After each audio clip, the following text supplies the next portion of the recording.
तो स्टार्ट करते हैं ray optics and optical instruments.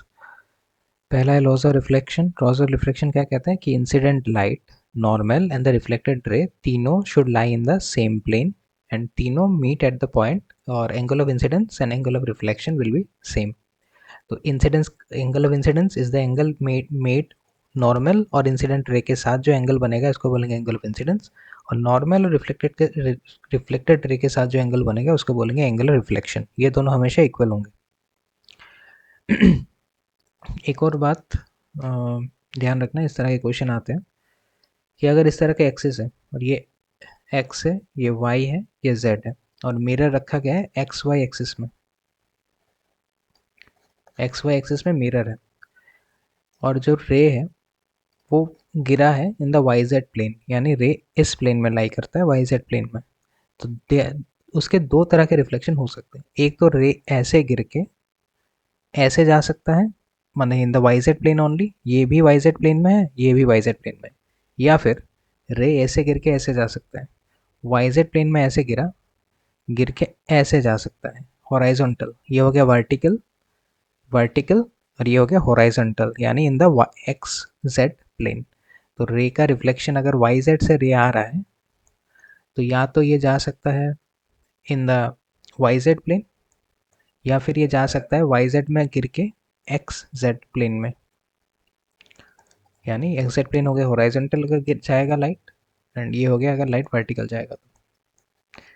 ठीक है, इसका जस्ट 2D में 3D थोड़ा अगर रोटेट करके देखोगे तो कुछ ऐसा दिखेगा। ये हो गया मिरर, एक लाइट ऐसे गिर के ऐसे जा रहा है और दूसरा ऐसे गिर के ऐसे जा रहा है हॉराइजॉन्टल।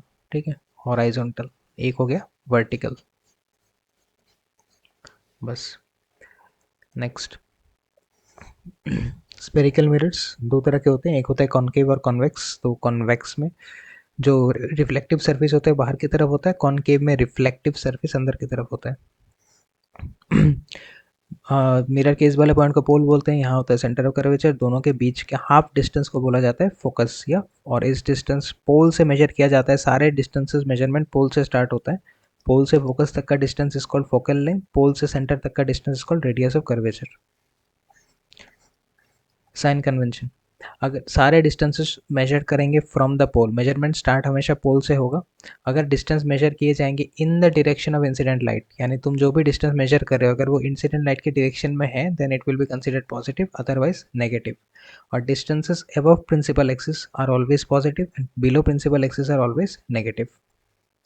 तो ये एक मिरर है, इसके ये वाला पॉइंट पोल है, पोल से अगर इसका डिस्टेंस मेजर करना है तो मेजरमेंट यहाँ से स्टार्ट होगा, पोल से लेके इसके इस तक ये डिस्टेंस नेगेटिव है बिकॉज इंसिडेंट लाइट इधर आ रहा है, तो इंसिडेंट लाइट से उल्टा जा रहे हैं तो ये हो गया नेगेटिव, एंड प्रिंसिपल एक्सिस के ऊपर पॉजिटिव, नीचे नेगेटिव।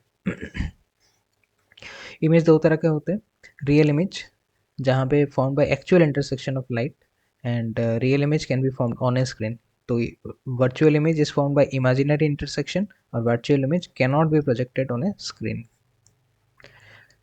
अब यूजिंग साइन, ये हो गया फॉलोइंग साइन का जो साइन कन्वेंशन के अकॉर्डिंग टेबल, ये हो गया कन्वेक्स मिरर का, ये हो गया कनकेव मिरर का, ये हो गया कन्वेक्स मिरर का।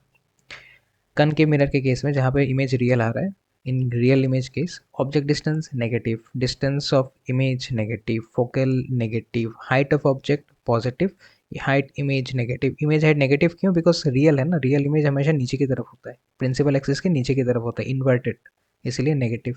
Radius of curvature negative, magnification negative. Virtual के केस में इमेज डिस्टेंस नेगेटिव, इमेज हमेशा नेगेटिव होता है, ठीक है, इमेज ऑब्जेक्ट डिस्टेंस हमेशा नेगेटिव होता है, ये जो डिस्टेंस ऑब्जेक्ट है ना ये हमेशा नेगेटिव होता है। तो वर्चुअल के केस में भी नेगेटिव। वर्चुअल के केस में image distance positive, focal length again negative, object distance again positive, image negative था अभी पॉजिटिव है, क्यों? क्योंकि वर्चुअल में इमेज इरेक्ट होता है, इरेक्ट यानी ऊपर की तरफ खड़ा इमेज, तो I is positive, R negative, magnification positive. ये कुछ डिफरेंसेस हैं, याद रखना। कॉन्वेक्स मिरर के केस में object distance again negative, image distance positive, focal length positive, object positive, image positive, radius positive, magnification positive. तो कन्वेक्स के केस में सब कुछ पॉजिटिव है ऑब्जेक्ट को छोड़ के। और वर्चुअल इमेज के केस में बस चेक कर लेना कि कौन कौन चेंज हुआ है यहाँ से। ठीक है, वर्चुअल के केस में बस इमेज डिस्टेंस चेंज होगा, इमेज हाइट चेंज होगा और मैग्निफिकेशन चेंज होगा। अगर मैग्नीफिकेशन पॉजिटिव है तो इमेज इज़ वर्चुअल, हमेशा याद रखना। अगर मैग्नीफिकेशन का वैल्यू एम का वैल्यू पॉजिटिव आ रहा है, कोई भी पॉजिटिव वैल्यू, कोई भी पॉजिटिव वैल्यू आ रहा है एम, तो वो इमेज होगा वर्चुअल। अगर एम एम का वैल्यू ग्रेटर देन वन है, वैल्यू माने तब सब ये नंबर देखना है, साइन मत देखो, जस्ट ये नंबर। अगर ये नंबर ग्रेटर देन वन है, जैसे 2 इज ग्रेटर देन 1, तो द इमेज इज मैग्नीफाइड। अगर ये ऐसा होता -2, तो again this 2 is greater than 1, तो ये अगेन मैग्नीफाइड है, but since it is negative, तो नेगेटिव कब होता है? In case of real image. तो ये मैग्नीफाइड एंड रियल, मैग्नीफाइड है because 2 greater than 1, and minus है तो इसीलिए ये होगा रियल। ये भी मैग्नीफाइड होगा, बट सिंस पॉजिटिव तो ये होगा वर्चुअल। तो magnification negative, image is real, magnification positive, image is virtual, magnification greater than one, image is magnified, magnification less than one, image is diminished. इसका एक एग्जांपल, अगर मैग्निफिकेशन मान लो कुछ ऐसा है 0.5, तो यहाँ पे 1 है नेगेटिव, यानी इमेज इज रियल, एंड ये 0.5 is less than 0, less than 1, तो 0.5 लेस देन 1 है तो इमेज इज डिमिनिश्ड। तो ये कुछ चीज़ें याद रखना। Relation between F and R, focal length and radius of curvature. यहाँ पे आ गया लेंस, ये रे पैरेलल टू प्रिंसिपल एक्सिस, उसके बाद गोस थ्रू फोकस। ये थीटा तो ये भी थीटा, ऑल्टरनेट एंगल्स जेड। अगर ये थीटा, ये हो गया एंगल ऑफ इंसिडेंस, यहाँ पे हिट करने के बाद ये एंगल ऑफ रिफ्लेक्शन, तो ये थीटा तो ये भी थीटा ही होगा, बिकॉज ये बीच वाला लाइन हमेशा नॉर्मल होता है। सेंटर से जो भी लाइन मिरर को टच करेगा that is always normal. Normal to what? 90 degree to what? 90 degree to the surface. तो ये हो गया एंगल ऑफ इंसिडेंस, ये हो गया एंगल ऑफ रिफ्लेक्शन, ये दोनों इक्वल है, तो ये थीटा ये थीटा। अगर ये थीटा है तो ये पूरा एंगल हो गया 2 theta, this whole angle is theta plus theta 2 theta. अगर ये 2 थीटा तो यहाँ से होते हुए ये भी 2 थीटा, ऑल्टरनेट एंगल्स। अब हमें एक बार टेन थीटा निकालना है, एक बार tan 2 theta.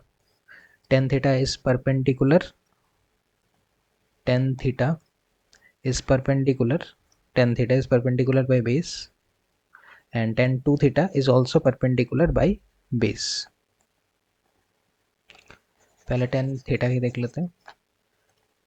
tan theta will be perpendicular by base, यानी an by cn। तो यहाँ पे पहले हम निकाल लेंगे tan theta, उसके बाद हमें निकला है tan twice theta। tan twice theta will be again an by fn, perpendicular by base, तो an by fn, तो tan 2 theta an by fn। तो अगर for very small angle tan theta को थीटा लिख सकते हैं, तो tan theta theta. And what is N C? N C is nothing but radius of curvature, N C is radius of curvature. Check करो, ये N C is radius of curvature, तो ये आ गया एन सी आर। तो यहाँ पे आ गया ये टेन टू टू थीटा को हम टू थीटा लिख सकते हैं एन बाई एफ। तो यहाँ से हमने टू को इधर ले लिया, तो theta equals to A N by twice F. फिर ये भी थीटा ये भी थीटा, दोनों को कंपेयर करेंगे, तो A N by R equals to A N by twice F, F equals to 1/2 R. आ गया रिलेशन। सेम चीज़ कर सकते हैं हम in case of convex mirror. Convex mirror के केस में भी same diagram, parallel to principal axis, फिर उसके बाद लाइट डाइवर्ज होता है in case of convex mirror, तो इसको बैक ट्रैक करके पीछे करके हम देखेंगे कि yes it is ultimately passing through focus. तो कोई भी रे अगर पैरेलल टू प्रिंसिपल एक्सिस है उसको अल्टीमेटली फोकस से ही जाना है। अगर ये इंसिडेंट रे है ये रिफ्लेक्टेड रे है, तो ये इंसिडेंट एंगल या रिफ्लेक्टेड एंगल दोनों सेम होंगे, तो ये भी थीटा तो ये भी थीटा।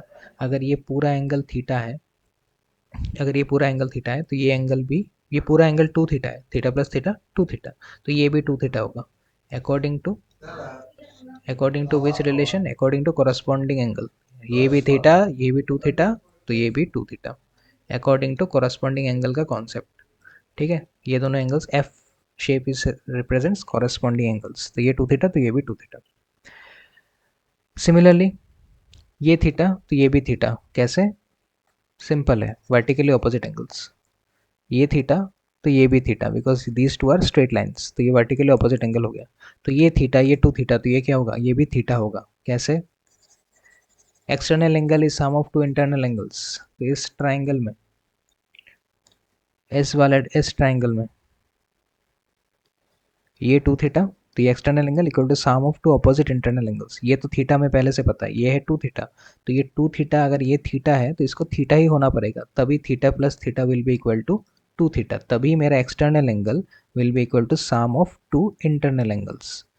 2 थीटा, अगर ये ऑलरेडी मुझे पता है थीटा, तो इसको थीटा ही होना होगा, तभी थीटा प्लस थीटा 2 थीटा बनेगा। ये हो गया डायग्राम। फिर यहाँ पे सिंपल पहले जैसे निकालेंगे, एक बार हम टेन थीटा, फिर निकालेंगे थीटा, फिर सिमिलरली निकालेंगे टेन टू थीटा, फिर निकालेंगे two theta, as it is same इसके जैसा। टेन थीटा क्या होगा, tan theta will be perpendicular by base and tan two theta will be perpendicular by base. तो proof will be exactly same. तुम्हें अगर एक प्रूफ सीख लिया तो दोबारा सीखने का जरूरत नहीं है, एज इट इज लिख लेना। Just the only thing will change is the diagram, बस डायग्राम चेंज होगा। प्रूफ में हर लाइन सेम होगा, बस डायग्राम चेंज होगा। Next mirror formula for a concave mirror.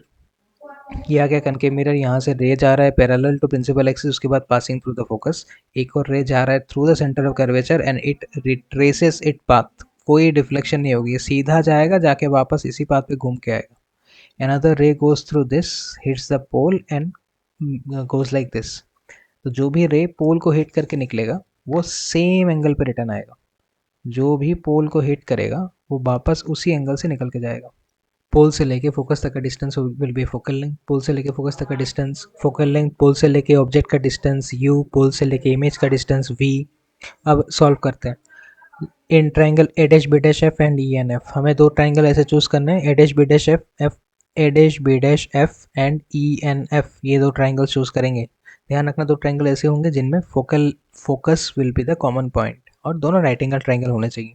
इन दोनों ट्राइंगल्स में this sides are similar, these sides are similar, these sides are similar।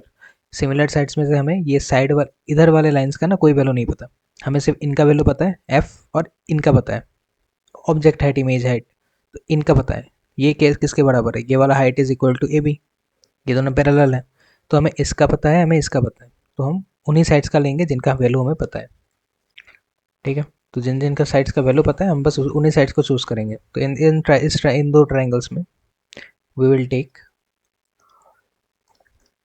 this side by this side and this side by this side। तो ये आ गया यहाँ पे, क्योंकि N and P are very close to each other तो हम N को रिप्लेस कर सकते हैं। No, N F can be written as P F, N F can be written as P F because N and P are very close to each other, तो N F को हम P F लिख सकते हैं। Same thing, N N यहाँ पे, P यहाँ पे, very close to each other. अब देखो एनी, एनी को क्या लिख सकते हैं, एनी इज दिस वाला डिस्टेंस, एनी को हम लिख सकते हैं ए बी, ये दोनों पैरेलल हैं, इक्वल है, तो A N will be written as A B. तो एनी को लिख लिया ए बी, इसको लिख लिया पी एफ। सारे वैल्यूज यहाँ पे बिठा दो, इस वाले इक्वेशन में सारे वैल्यूज पुट करो, ये आगे कुछ ऐसा। A dash F, A dash F का वैल्यू हमें नहीं पता, A dash F, A dash F, this value is not known, इसका कोई वैल्यू पता नहीं है, बट इसको हम लिख सकते हैं ए डैश पी, ये पूरा डिस्टेंस माइनस ये वाला डिस्टेंस, ये निकल जाएगा ना, ये पूरा v से f माइनस कर दो, तुम्हें ये वाला डिस्टेंस मिल जाएगा, यानी A dash F is nothing but A dash P minus P F. तो हम ए डैश एफ को लिखेंगे A dash P minus P F, A dash P minus P F. Again triangle A dash B dash P and A B P are similar. देखो एक और triangle choose करना है हमें सच दैट उनका pole similar, यानी pole should be the common point. तो ये एक ट्राइंगल हो गया A B P and A dash B dash P, ये हो गया दो triangles A B P and A dash B dash P, दोनों का pole is the same point. यहाँ पे भी हम वैसे ही ट्राइंगल चूज करेंगे जिनका वैल्यू हमें, उन्हीं साइड्स का सिमिलरिटी लेंगे जिनका वैल्यूज हमें पता है। जैसे this side similar to this side and this side similar to this side. ध्यान रखना हम ये हाइपोटेन्यूज नहीं लेंगे बिकॉज हाइपोटेन्यूज का कोई वैल्यू नहीं पता, तो हम वही वेल साइड्स लेंगे जिनका वैल्यू हमें पता है। तो ये आ गया नया इक्वेशन। अब इन दोनों को करेंगे कंपेयर बिकॉज इनका लेफ्ट हैंड साइड है सेम, तो this side this value equals to this value, ये आ गया यहाँ पे इक्वेशन। अब सारे वैल्यूज लिखेंगे, पी ए का मतलब क्या है, पी ए डैश क्या है, पी एफ क्या है। ध्यान रखना पी ए यानी ऑब्जेक्ट का डिस्टेंस, लाइट इधर आ रहा है, हम मेजरमेंट पोल से ऐसे कर रहे हैं, देखो लाइट इंसिडेंट ऐसे हो रहा है, मेजरमेंट पोल से उल्टा आ रहा है, ऑब्जेक्ट का डिस्टेंस पोल से मेजर करने वक्त उल्टा आ रहे हैं, तो नेगेटिव। तो यहाँ पे आ गया नेगेटिव नेगेटिव नेगेटिव, तीनों distances are in negative form. सारे वैल्यूज यहाँ पे बिठा दिए, आ गया इक्वेशन। अब taking v common from both sides, दोनों साइड से v कॉमन ले लो, दोनों साइड से v कॉमन ले सकते हो, देखे इक्वेशन कुछ ऐसा बनेगा। ठीक है, फिर से एक बार जस्ट इन वी एफ से v कॉमन यहाँ से जा सकता है, इससे v कॉमन नहीं ले सकते बिकॉज इसके पास v है नहीं, तो कॉमन लेने के लिए पहले इसको v देना होगा फिर हम लेके चले जा सकते हैं। तो हमने इन दोनों से ले लिया v कॉमन। अब ये कॉमन भी यहाँ से कट गया तो बचा one by F minus one by V equals to one by U. यहाँ से साइड चेंज किया, आ गया mirror equation. Since F equals to R by two, तो ऊपर वाले इक्वेशन को इस फॉर्म में भी लिख सकते हैं। सेम मिरर इक्वेशन हम प्रूव कर सकते हैं for convex mirror. As it is every line will be same except the diagram, बस डायग्राम चेंज होगा, बाकी सारे lines as it is same होंगे।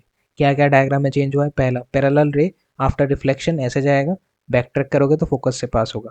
Second, A ray passing through the centre of curvature undeflected उसी path पे return आ जाएगा। ए ray passing through पोल जिस angle से गिरेगा उसी एंगल से निकल के जाएगा। बस हो गया मेरा डायग्राम कंप्लीट। इसको भी बैक ट्रैक किया, ये तीनों रेज जाके यहाँ पे मीट हो रहे हैं, तो ये will be my final image. Linear magnification. Magnification is the ratio of size of image by size of object. तो m equals to I by U.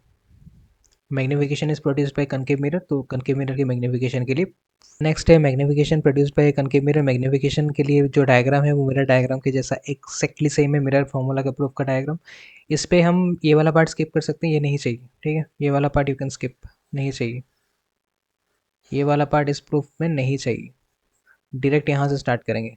दो ट्राइंगल ऐसे चूज करेंगे जिनमें पोल हो कॉमन पॉइंट, तो ऐसे दो ट्राइंगल्स, दो राइट एंगल ट्राइंगल्स क्या क्या हो सकते हैं जहाँ पे पोल कॉमन है? एक होता है ये वाला ट्राइंगल, पोल कॉमन पॉइंट, एक होता है ये राइट एंगल ट्राइंगल जहाँ पे पोल आता है कॉमन पॉइंट। तो इन दोनों ट्राइंगल्स को चूज करेंगे, अगेन सिमिलरिटी उन्हीं साइड्स का लेंगे जिनका वैल्यू हमें पता है। एक होगा ये वाला साइड, एक होगा ये वाला साइड, ठीक है। हाइपोटेन्यूज नहीं लेंगे बिकॉज उनका डिस्टेंस नहीं पता। तो A dash B dash by A B equal to P A dash by P A. सारे नॉन वैल्यूज उठा लेंगे, यहाँ पे बिठा दो, आ गया इक्वेशन। अब I by O is already known कि ये मैग्निफिकेशन है, तो मैग्निफिकेशन का नया फॉर्मूला हो गया minus V by U. Magnification के और भी अलग अलग फार्मूलाज हैं जहाँ पे हम लिख सकते हैं magnification equal to F minus V by F minus F by U. ये फॉर्मूलाज आते कहाँ से हैं? Just in short, we already know one by U plus one by V equals to one by F. अगर मुझे we by you create करना है तो मैं क्या करूँगा? दोनों साइड को वी से मल्टीप्लाई कर दूंगा, दोनों साइड को v से मल्टीप्लाई कर दूंगा, तो ये बन जाएगा v, ये बन जाएगा v, ये बन जाएगा v। अब दिस बिकम्स वन, तो अल्टीमेटली बचा मेरे पास क्या? v by U equals to v by F minus one, V by V cut गया तो वन बचेगा, वन उधर चला गया तो माइनस वन। अब v by U equals to this, but हमें चाहिए माइनस वी बाई यू, तो इधर भी माइनस तो इधर भी एक माइनस लेना होगा। It will ultimately become, minus common जाएगा तो ये बन जाएगा माइनस, ये बन जाएगा प्लस, तो ये बन गया one minus V by F. यहाँ से एफ का एलसीएम में ले लो तो F minus V by F.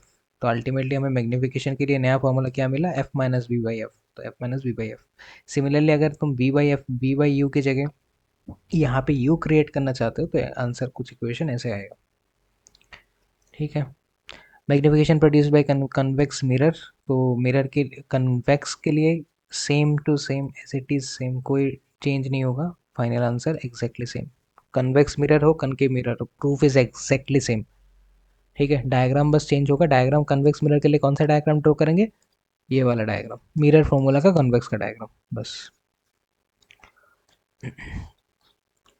Next, rules for tracing image. Image tracing के तीन रूल्स होते हैं। पहला, ray parallel to principal axis after reflection passes through focus, और passes through focus. A ray passing through the mirror at an angle gets reflected along the same angle. A ray passing through pole at an angle gets reflected along the same angle. जिस angle से तुम पोल को hit करोगे उसी angle से तुम पोल से वापस निकल के जाओगे, सेम एंगल पे। A ray passing through the centre of curvature retraces its path, जो रे सेंटर ऑफ कर्वेचर से जाएगा वो उसी पाथ पे रिटर्न आ जाएगा। इमेज फॉर्मेशन और कनकेव मिरर का कुछ इमेज फॉर्मेशन, जब ऑब्जेक्ट एट इन्फिनिटी तो image at focus, highly diminished, real inverted, ये पूरा चीज़ एक बार सीख लेना। इसका इसका तुम्हें यूट्यूब में एक्सपेरिमेंट भी मिल जाएगा, अगर कन्फ्यूजन है तो you just have to search image formation concave mirror experiment, अगर याद रखने में ईजी करना है, या तो you have to just remember this. पूरा नहीं चाहिए बट एक दो चीज़ें याद रखना कि एनलार्ज्ड और हाईली एनलार्ज्ड कब होता है, और ये वर्चुअल वाला याद रखना होता है। Same thing for convex mirror. Convex mirror का इज़ वेरी सिंपल, ठीक है, इसमें बस हाईली डिमिनिश्ड और डिमिनिश्ड दो ही ऑप्शन है, मैग्निफिकेशन का कोई ऑप्शन है ही नहीं। तो कन्वेक्स मिरर में मैग्निफिकेशन का कोई ऑप्शन ही नहीं है, ठीक है, ध्यान रखना। Position size and nature of image, ये पूरा चीज़ अब एक ही चैप्टर एक ही टेबल पे मैंने डाल दिया है। तो यहाँ पे इन्फिनिटी, फोकस जो ऊपर मिला है वही यहाँ पे, ठीक है, नथिंग न्यू, जो ऊपर मिला है तुम्हें वही चीज़ यहाँ पे है, same thing.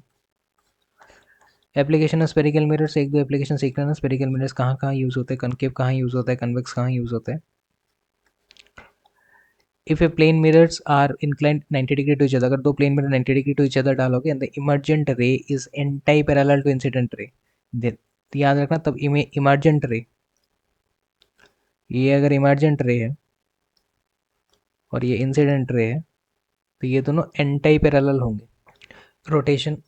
If a plane mirror is rotated at an angle theta by keeping the incident ray fixed, the reflected ray turns through an angle 2 theta. अगर हम इंसिडेंट रे को फिक्स रख के, एक मिरर पहले ऐसा था, उसको रोटेट करके ऐसे कर दें, और कितना रोटेट किया मिरर को, थीटा, तो जो रिफ्लेक्टेड रे है जो पहले ऐसे जा रहा था, जो पहले मिरर से टकरा के ऐसे जा रहा था, अब वो टकरा के कैसे जाएगा, ऐसे, और ये एंगल कितना होगा, ये एंगल होगा 2 थीटा, जितना मिरर जाएगा उसका दुगना.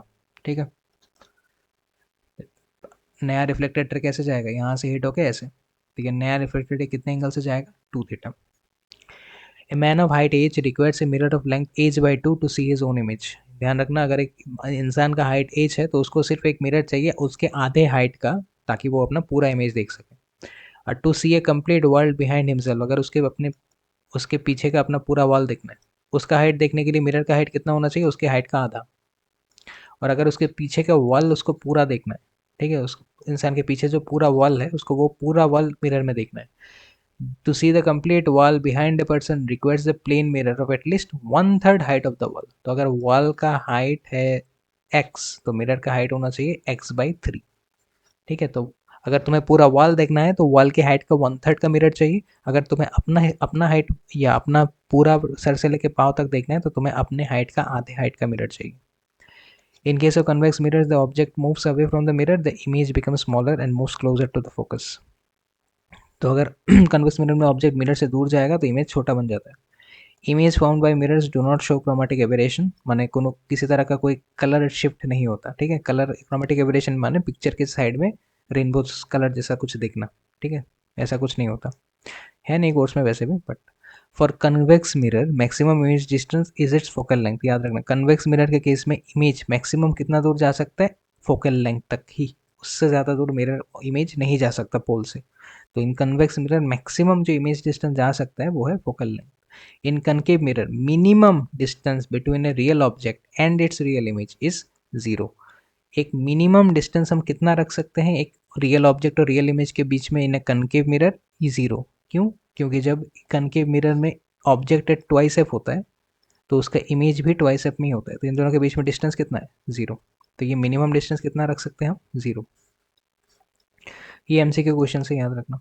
Image found by mirrors do not show chromatic aberration when object is move from focus to infinity at a constant speed. जब किसी ऑब्जेक्ट को फोकस से इन्फिनिटी तक लेके जाएंगे eight a constant speed, the image will move faster in the beginning and slower later on towards the mirror. तो image पहले बहुत जल्दी से मूव करेगा, फिर धीरे धीरे स्लो हो जाएगा मूवमेंट, इमेज का स्पीड.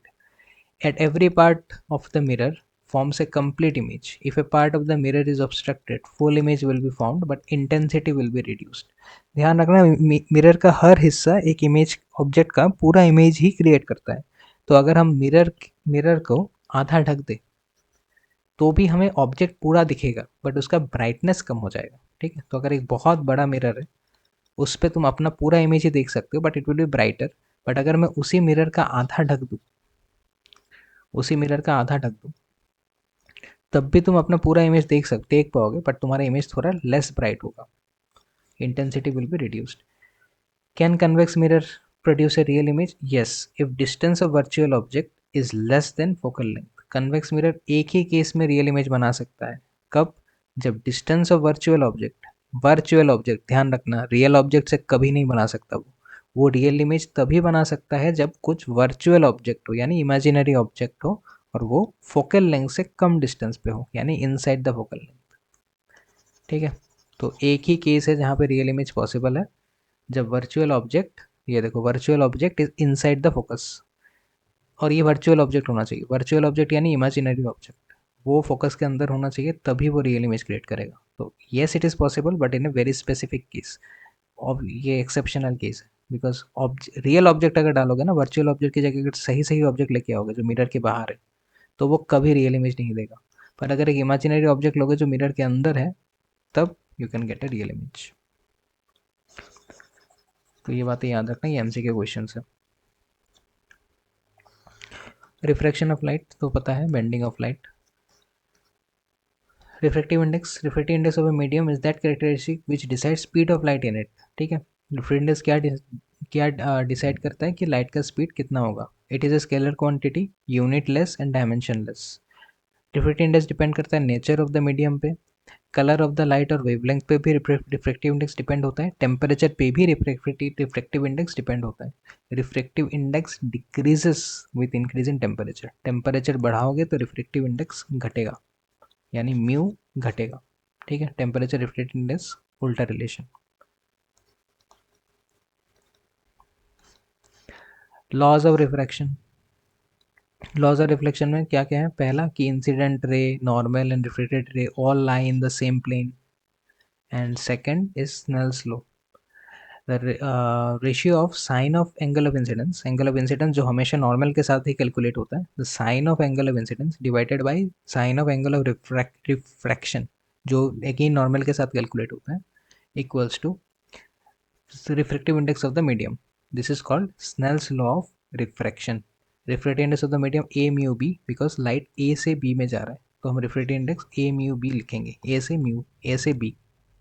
और a mu b को अगर फ्रैक्शन में लिखेंगे तो हमेशा नीचे वाला ऊपर जाता है, फिर ऐसे लिखते हैं mu b by mu a। और यहाँ पे एक और रिलेशन मैंने यहाँ कहा था क्लास में कि साइन आई कौन से मीडियम में है? ए मीडियम में, तो ए को हमेशा नीचे लिखेंगे। एंड साइन आर कौन से मीडियम में है? बी मीडियम में, उसको हमेशा ऊपर लिखेंगे। तो फ्रैक्शन में जैसे लिखते हो इस फॉर्म में, ठीक है, उसका उल्टा लिखते हैं, बी नीचे चला जाता है, ए ऊपर। The value of refractive index of a medium b with respect to a depends on the nature of the pair of media and the wavelength of light। तो refractive index between two medium b and a, जैसे यहाँ पे है b and a, किन किन चीज़ों पे depend करेगा? Nature of the pair of medium, इनका नेचर कैसा है। जैसे ये डेंजर है, ये रेयरर है, ये डेंजर है, air is rarer, glass is denser. तो nature of the media and also the wavelength of the light, कि किस वेवलेंथ का, किस कलर का लाइट तुम यूज़ कर रहे हो। The refractive index of a medium is greater for violet than that for red light। तो violet light के लिए refractive index ज़्यादा होगा than for red light, because violet light has shorter wavelength and red light has longer wavelength। तो wavelength जितना ज़्यादा होगा refractive index उतना कम होगा, यानी refractive index और wavelength का inverse relation है। एक और रिलेशन हमें क्या मिला? refractive index और टेम्परेचर का भी inverse relation है। तो refractive index is greater for shorter wavelength and larger for longer wavelength। refractive index का definition, velocity of light in vacuum by velocity of light in medium, ये n से भी denote कर सकते हैं। when a light travels from air to a medium, the refractive index mu, its wavelength decreases by a factor of mu। अगर कोई light या कोई वेवलेंथ रेयरर मीडियम से यानी एयर से एक मीडियम में जा रहा है, किसी मीडियम पे एंटर कर रहा है, एयर से किसी मीडियम पे एंटर किया, ये एयर है, किसी कोई मीडियम है म्यू, तो उसका वेवलेंथ चेंज हो जाता है थोड़ा। कितना चेंज होता है? It decreases by a factor of mu, यानी इसका नया wavelength becomes lambda dash equal to lambda into mu. ठीक है, जो भी रिफ्रैक्टिव इंडेक्स होगा it will decrease by a factor and becomes lambda mu.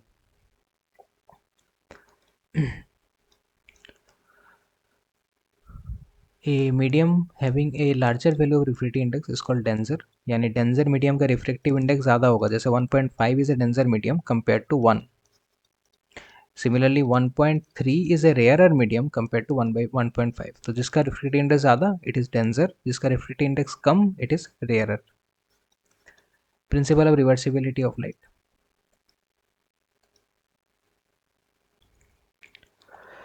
Okay, तो प्रिंसिपल ऑफ रिवर्सिबिलिटी देख लो। It states that a light suffering any number of reflections and refractions has its final path reversed, that is it travels back along the same path in the opposite direction। अगर बहुत सारे reflection के बाद एक light को तो mirror दे दो, यानी वहाँ पे रिफ्लेक्शन हो जाए, तो वो उसी पाथ से वापस रिटर्न आएगा। तो लाइट पहले कैसे गया था? यहाँ से होते हुए यहाँ पे बेंड होके ऐसे गया था, फिर आफ्टर रिफ्लेक्शन इसी पाथ से वापस बेंड होके यहाँ पे आ गया। इस केस में यहाँ पे पहले हम स्नेल्स लॉ यहाँ पे अप्लाई करेंगे, तो sine I by sine R, I कौन से मीडियम है? ए, तो ए नीचे आ गया। तो इसको ऐसे लिखने का मतलब क्या है? याद है ना, इसको ऐसे लिखने का मतलब है उल्टा लिखना होता है। तो आई के नीचे ए, आर के नीचे बी, तो यहाँ पे आके एक बार स्नेल्स लॉ, फिर एक बार स्नेल्स लॉ लगाएंगे वाटर सरफेस पे, यानी अगर ये हो गया एयर वाटर इंटरफेस। एक बार स्नेल्स लॉ लगाएंगे वाटर एयर इंटरफेस में, माने उल्टा, जब वो रिटर्न जा रहा है, लाइट पहले ऐसे आके वापस घूम के ऐसे जा रहा है, वापस घूम के ऐसे जा रहा है, तो जब वो रिटर्न जा रहा है तब स्नेल्स लॉ क्या होगा, साइन आर बाई साइन आई, तब ये हो गया इंसिडेंस। तो साइन आर बाई साइन आई ये उल्टा हो जाएगा, बिकॉज आर का मीडियम कौन सा है, बी, तो आर का मीडियम होना चाहिए नीचे और आई का मीडियम होना चाहिए ऊपर। तो जो ऊपर होता है नीचे होता है उसको ऊपर लिखते हैं, तो बी म्यू ए। दोनों को मल्टीप्लाई कर दिया तो दिस इंटू दिस, काट काट कटने के बाद आ गया वन, यानी this can be written as one by this, यानी रिफ्लेक्टिव इंडेक्स को हम रिवर्स करके लिख सकते हैं, यानी mu of medium can be written as one by medium mu air. अगर ये एयर तो इसको उल्टा करके लिख सकते हैं, इसको बोलते हैं रिवर्सिबिलिटी और रिफ्रैक्टिव इंडेक्स। नेक्स्ट है रिफ्रैक्शन फ्रॉम मल्टीपल सरफेस। यहाँ पे मल्टीपल सरफेस पे रिफ्रैक्शन होगा, पहले यहाँ पे स्नेल्स लॉ लगाएंगे, फिर यहाँ पे लगाएंगे, फिर यहाँ पे लगाएंगे, तो ये हो गए सिंपल केसेस, 3 बार स्नेल्स लॉ। अभी तक स्नेल्स लॉ तुम लोगों को समझ आ चुका है। यहाँ पे याद रखना angle I and angle E will be same, because यहाँ पे भी तीनों को मल्टीप्लाई किया, आ गया इक्वेशन, यानी हम A mu B into B mu C equals to A mu C, यानी बी भी कट जाएगा, कटने के बाद हम उसको ए म्यू सी लिख सकते हैं। तो याद रखना अगर हमें कुछ ऐसा दिया हो कि medium one into medium two, और हमें कोई निकालने के लिए बोले कि ये दोनों गिवन है और तुम मीडियम ये वाला निकालो, मीडियम टू, तो हम कैसे निकालेंगे, इन दोनों को मल्टीप्लाई कर देंगे तो ये कैंसिल हो जाएगा, तो मीडियम टू बचेगा। जस्ट मल्टीप्लाई करने से हो जाएगा अगर ये गिवन हो और ये गिवन हो। लेटरल शिफ्ट क्या होता है, अगर एक रे ऐसे जा रहा है, वहाँ पे बेंड हुआ, फिर यहाँ पे फिर से रिफ्लेक्शन होके ऐसे चला गया, तो अगर ग्लास नहीं होता तो वो कैसे जाता, सीधा निकल जाता, तो इस डिस्टेंस को बोलते हैं हम लोग लेटरल शिफ्ट डी। तो लेटरल शिफ्ट में पहले हम निकालेंगे एंगल, तो this is I, this is I, then this whole angle is I, because vertically opposite angle, ये दो लाइन है वर्टिकली, तो ये आई, तो ये पूरा वाला होगा आई। अब ये आई है तो ये आर होगा ना, angle of refraction along the with the normal, normal के साथ कैलकुलेट होता है एंगल ऑफ रिफ्रैक्शन, तो ये आई है, ये आर है, तो ये वाला एंगल क्या होगा, आई माइनस आर। तो अब हम निकालेंगे sine of I minus R. Sine of I minus R, sine equals to perpendicular by hypotenuse, तो ये हो गया हाइपोटेन्यूज। तो हम Q K by O Q, अब क्यू के कितना है डी, तो डी बाई ओ क्यू, तो यहाँ से लिख लिया हमने डी का वैल्यू। अब सिमिलरली हम निकालेंगे sine cos R, cos R यानी ये वाला एंगल हो गया आर, यहाँ पे कॉस यानी बेस बाय हाइपोटेन्यूज। तो अब देखो इसका ऑपोजिट साइड होता है परपेंडिकुलर और 90 डिग्री इसके साथ कनेक्टेड है, तो यही हो गया मेरा बेस और ये हो गया मेरा हाइपोटेन्यूज।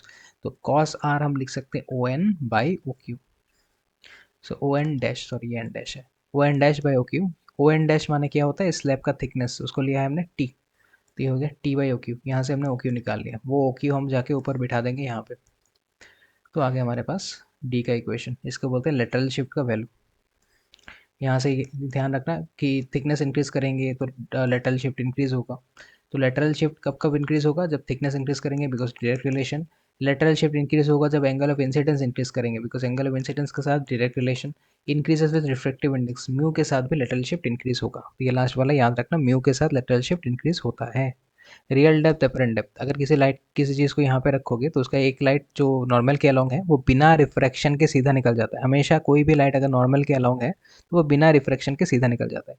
दूसरा लाइट यहाँ से आया, रे ऑफ लाइट यहाँ पे आया, अब ये डेंजर टू रेयरर मीडियम है तो it will go away from the normal, denser to rarer away from the normal, और rarer to denser towards the normal, तो ये अवे फ्रॉम द नॉर्मल चला गया यहाँ पे इस साइड में, तो ये हो गया angle of incidence I normal के साथ, ये हो गया angle of diffraction R with the normal, normal के साथ ही कैलकुलेट होता है।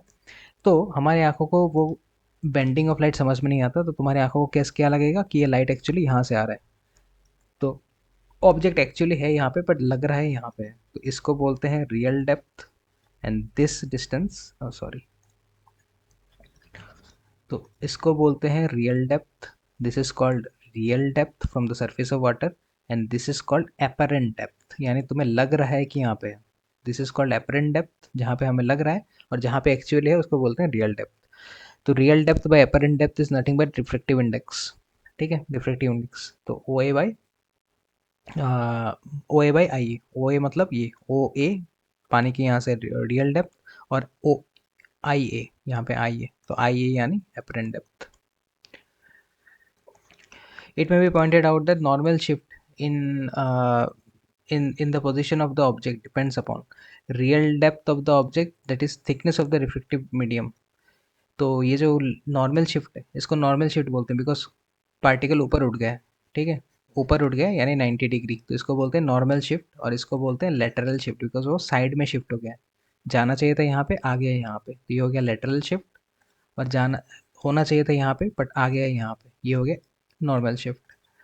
तो normal shift depends on thickness of the reflective medium. तुम्हारा ये मीडियम कितना थिक है इस पे डिपेंड करता है, ठीक है, ये मीडियम कितना थिक है यानी इस डिस्टेंस पे। The refractive index of the refracting medium, तो इसके रिफ्रैक्टिव इंडेक्स पे भी डिपेंड करता है कि ये शिफ्ट कितना होगा। अगर रिफ्रैक्टिव इंडेक्स के साथ भी डिपेंड करेगा ये शिफ्ट, और इसके थिकनेस के साथ भी डिपेंड करेगा ये शिफ्ट। ये हो गया नॉर्मल शिफ्ट का formula. The higher is the value of mu, greater is the apparent shift. तो जितना ज़्यादा रिफ्रैक्टिव इंडेक्स होगा उतना ही ज़्यादा अपरेंट शिफ्ट होगा। तो रिफ्रैक्टिव इंडेक्स जितना ज़्यादा होगा वो अपरेंट शिफ्ट उतना ही ज़्यादा होगा। तो याद रखना apparent shift proportional to mu, ये जितना ज़्यादा होगा अपरेंट शिफ्ट उतना ही ज़्यादा होगा। Critical angle, the critical angle for a pair of media, pair of media यानी कुछ भी हो सकता है। तो मान लो एयर और ग्लास ले लिए, या फिर तुम एयर और वाटर ले लिए, तो any pair can be considered pair of media.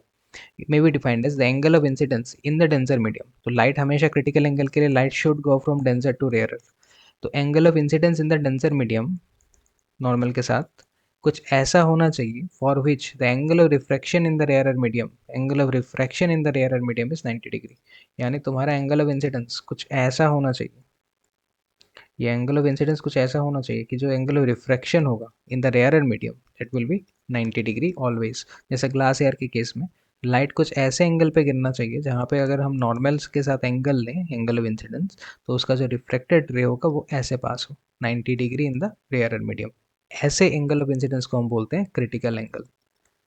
ऐसे एंगल ऑफ इंसिडेंस को कहा जाता है क्रिटिकल एंगल। याद रखना क्रिटिकल एंगल लेमडा जितना ज़्यादा होगा क्रिटिकल एंगल उतना ज़्यादा होगा। तो लेमडा और critical angle is directly related. ये सारे रिलेशंस एक पेज में उठा के रखना। Lambda and critical angle is directly related. Lambda यानी वेवलेंथ जितना ज़्यादा होगा क्रिटिकल एंगल उतना ज़्यादा होगा। टोटल इंटरनल रिफ्लेक्शन, तो इंसिडेंट लाइट ऐसे गया, फिर रिफ्लेक्टेड रे ऐसे जाएगा because away from the normal, denser to rarer, rarer में जाएगा तो away from the normal, denser में जाएगा तो टुवर्ड्स द नॉर्मल। अब ये एंगल को हमने थोड़ा और इंक्रीज़ किया, जैसे एंगल इंक्रीज़ करोगे ये लाइट थोड़ा और बैंड दूर जा रहा है, तो एंगल जैसे इंक्रीज़ किया ये और दूर जाके पूरे सर्फेस के ऊपर से जा रहा है। अब हमने एंगल को थोड़ा और इंक्रीज़ किया, एंगल थोड़ा और इंक्रीज़ करोगे तो लाइट और दूर जाने के चक्कर में पूरे सर्फेस के अंदर आ गया है। उसको क्या करना है, it has to go away from the normal, और अवे जाने के चक्कर में ये वापस सर्फेस के अंदर आ चुका है। तो अगर वापस सर्फेस के अंदर आ चुका है तो ऐसे फेनोमेना को बोलते हैं टोटल इंटरनल रिफ्लेक्शन। ये कब होता है, जब तुम्हारा इंसिडेंस एंगल यानी जो भी तुमने दिया है वो ग्रेटर है compare to your critical angle. Critical angle अगर 20 है तो ये 21 होना चाहिए, क्रिटिकल एंगल अगर 19 है तो ये 20 होना चाहिए, ठीक है। तो it will always be greater than critical angle. तो यहाँ पे ये फेनोमेना लिखा हुआ है, यहाँ पे देख सकते हैं टोटल इंटरनल रिफ्लेक्शन, लाइट ऐसे जाके वापस return in the same medium. इस केसेस में लाइट का कोई लॉस नहीं होता, पूरे के पूरा का पूरा लाइट ही रिफ्लेक्ट हो जाता है, देयर इज नो रिफ्रैक्शन या नो रिफ्लेक्शन, बाहर नो रिफ्लेक्शन, ठीक है। लाइट यहाँ से बेंड होकर बिल्कुल बाहर नहीं जाएगा, पूरे के पूरा लाइट ही रिफ्लेक्ट हो जाएगा। यहाँ पे क्रिटिकल एंगल का डेफिनेशन लिखा हुआ है, क्रिटिकल एंगल में भी defined as the angle of incidence in the denser media for which angle reflection is 90 degree. तो ये पहले भी मेंशन्ड है। For total internal reflection to take place, following conditions are obeyed, must be obeyed, ठीक है। क्या क्या condition है, पहला incident ray should be travelling from denser medium to rarer medium, ये मस्ट कंडीशन है। डेंजर से रेयरर नहीं जाएगा तो टोटल इंटरनल रिफ्लेक्शन नहीं होगा। Second, the angle of incidence must be greater than critical angle, angle of incidence must be greater than critical angle, ये दो कंडीशन याद रखना। Next, relation between reflective index and critical angle.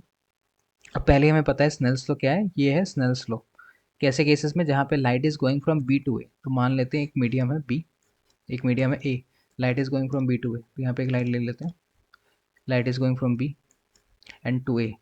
अब ये critical angle का condition है तो light ऐसे जा रहा है,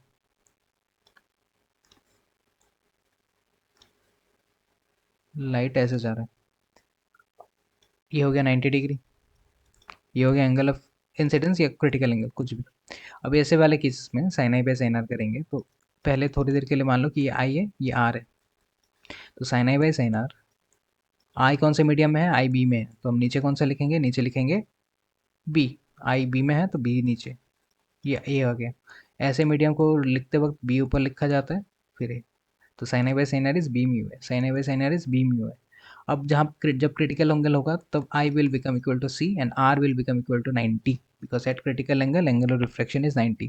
तो I will be C and R will be 90। ऐसे केसेस में तुम आई की जगह सी बिठा दो, आर की जगह 90, साइन 90 इज 1, यानी sine C equals to mu B A. Sine C equals to mu B A. यहाँ पे अगर अगर फॉर एग्जाम्पल हम ए इस मीडियम को एयर मान ले, ठीक है, जस्ट इस चीज़ को चेंज करते हैं और हमने इस मीडियम को ए मीडियम को एयर माना है। जैसे ही तुम इस मीडियम को एयर मानोगे, म्यू ए का वैल्यू कितना हो जाएगा, mu A will become 1। Mu A will become 1 because air का रिफ्रैक्टिव इंडेक्स 1 होता है। आई की जगह तुमने सी डाल दिया, आर की जगह तुमने 90 डाल दिया। और अगर तुम एयर कंसिडर कर रहे हो, यानी एयर इंटरफेस ले रहे हो, तो sine C by sine 90 equals to 1 by mu B. यानी ultimately I can write sine C equals to 1 by mu B, या म्यू मीडियम, जो भी मीडियम तुम ले रहे हो, बी जो भी मीडियम ले रहे हो, एयर वाटर केरासिन कुछ भी, तो sine C equals to 1 by mu medium.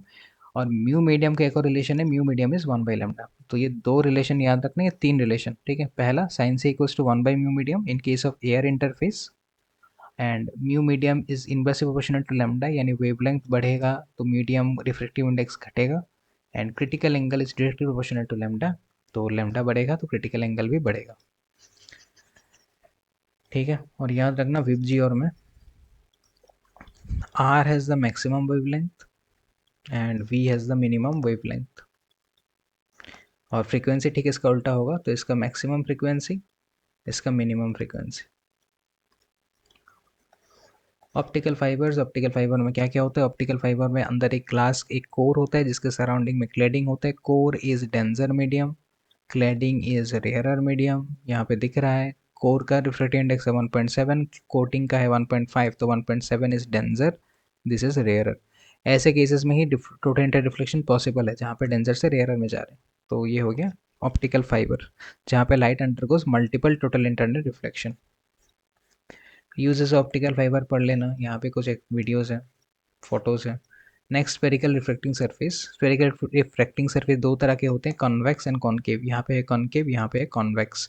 ये है मेरा पोल, ये है मेरा सेंटर ऑफ कर्वेचर, यानी इसका अगर इमेजिनरी सर्कल बनाएंगे तो उसका जो सेंटर होगा उसको बोलेंगे सेंटर ऑफ कर्वेचर। इसका जो इमेजिनरी सर्कल बनाएंगे उसका जो सेंटर होगा it is called centre of curvature.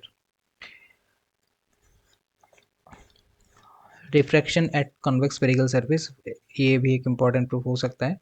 तो when object lies in a rarer medium and image an image formed is real. तो एक ऑब्जेक्ट है रेयरर मीडियम में, यानी लेंस के ग्लास के बाहर एक इमेज है जो रियल है। तो लेट अस कंसीडर कि रिफ्लेक्टिंग सरफेस का रिफ्लेक्टिव इंडेक्स है म्यू टू, तो सरफेस का है म्यू टू, तो इसका एन टू या म्यू टू तुम कुछ भी ले सकते हो, ठीक है। You can consider it N two और mu two, you can consider it N one और म्यू वन। इस डायग्राम में यहाँ पे ऑब्जेक्ट, और ऑब्जेक्ट से लाइट यहाँ पे आया, फिर इस पॉइंट पे हमें ड्रॉ करना है नॉर्मल। नॉर्मल कैसे ड्रॉ करेंगे, सेंटर ऑफ कर्वेचर से, बिकॉज सेंटर से जो भी लाइन पास करेगा through the surface it will be always 90 degree to the surface. तो ये हो गया मेरा नॉर्मल। उसके बाद लाइट जाना चाहिए था ऐसे, बट क्योंकि ये डेंजर मीडियम है, from rare to denser it will go towards the normal, तो लाइट बेंड होके ऐसे चला गया। तो यहाँ पे क्रिएट हुआ मेरा फाइनल इमेज, तो ये आ गया फाइनल इमेज। बस यहाँ तक ही ख़त्म। उसके बाद एक कंस्ट्रक्शन करेंगे, ए से लेके नॉर्मल ड्रॉ करेंगे यहाँ पे। अब ऑब्जेक्ट का एंगल होगा अल्फ़ा, इमेज का एंगल होगा बीटा, एंड सेंटर कर्वेचर का एंगल होगा गामा।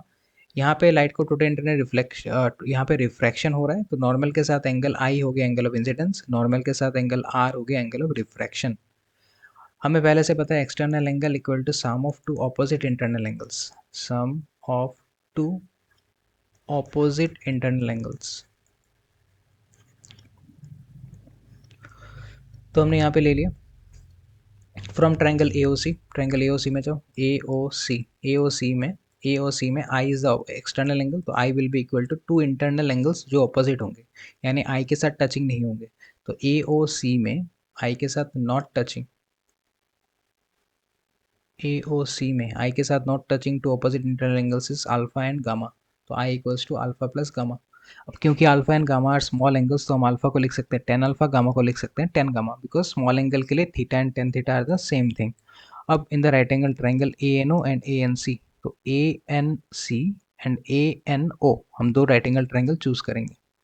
एक हमने लिया है ए एन ओ, ये वाला राइट एंगल ट्रायंगल, एक लिया है ए एन सी, ये वाला राइट एंगल ट्रायंगल। यहाँ से हम निकालेंगे tan alpha and tan gamma. Tan alpha will be A N by N O perpendicular by base, and tan gamma A N by N C perpendicular by base. 10, ये दोनों नए नए values tan tan tan alpha tan gamma यहाँ पे बिठा देंगे, तो equation बन जाएगा कुछ ऐसा। Since N and P are very close, N and P are very close to each other, तो हम एन को पी से रिप्लेस कर देंगे, तो ये बन जाएगा P O and P C. Similarly choose करेंगे ट्राइंगल ए सी ओ, इसको यहाँ यही तक रख देंगे, चूज करेंगे ट्राइंगल पी सी ओ। आते हैं ट्राइंगल पी सी ओ में, तो एंगल पी सी, सॉरी ए सी आई, कहाँ पी सी ओ कह रहा हूँ, ट्राइंगल ए सी आई, ए सी आई, ये वाले ट्रायंगल पे जाएंगे ए सी आई। अब ट्रायंगल ए सी आई में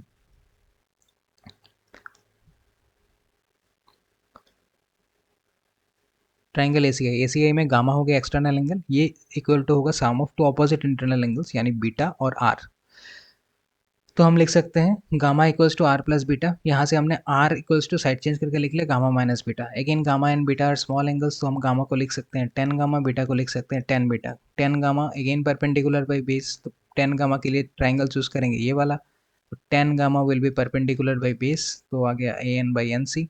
लेकिन टेन बीटा, बीटा के लिए भी यही राइट एंगल ट्रायंगल चूज करेंगे, तो टेन बीटा के लिए ये आ गया राइट एंगल ट्रायंगल। इसके लिए tan beta equals to perpendicular by base, तो perpendicular by base. N and P are very close, तो एन को बनाएंगे पी सी, इस एन को बनाएंगे P I.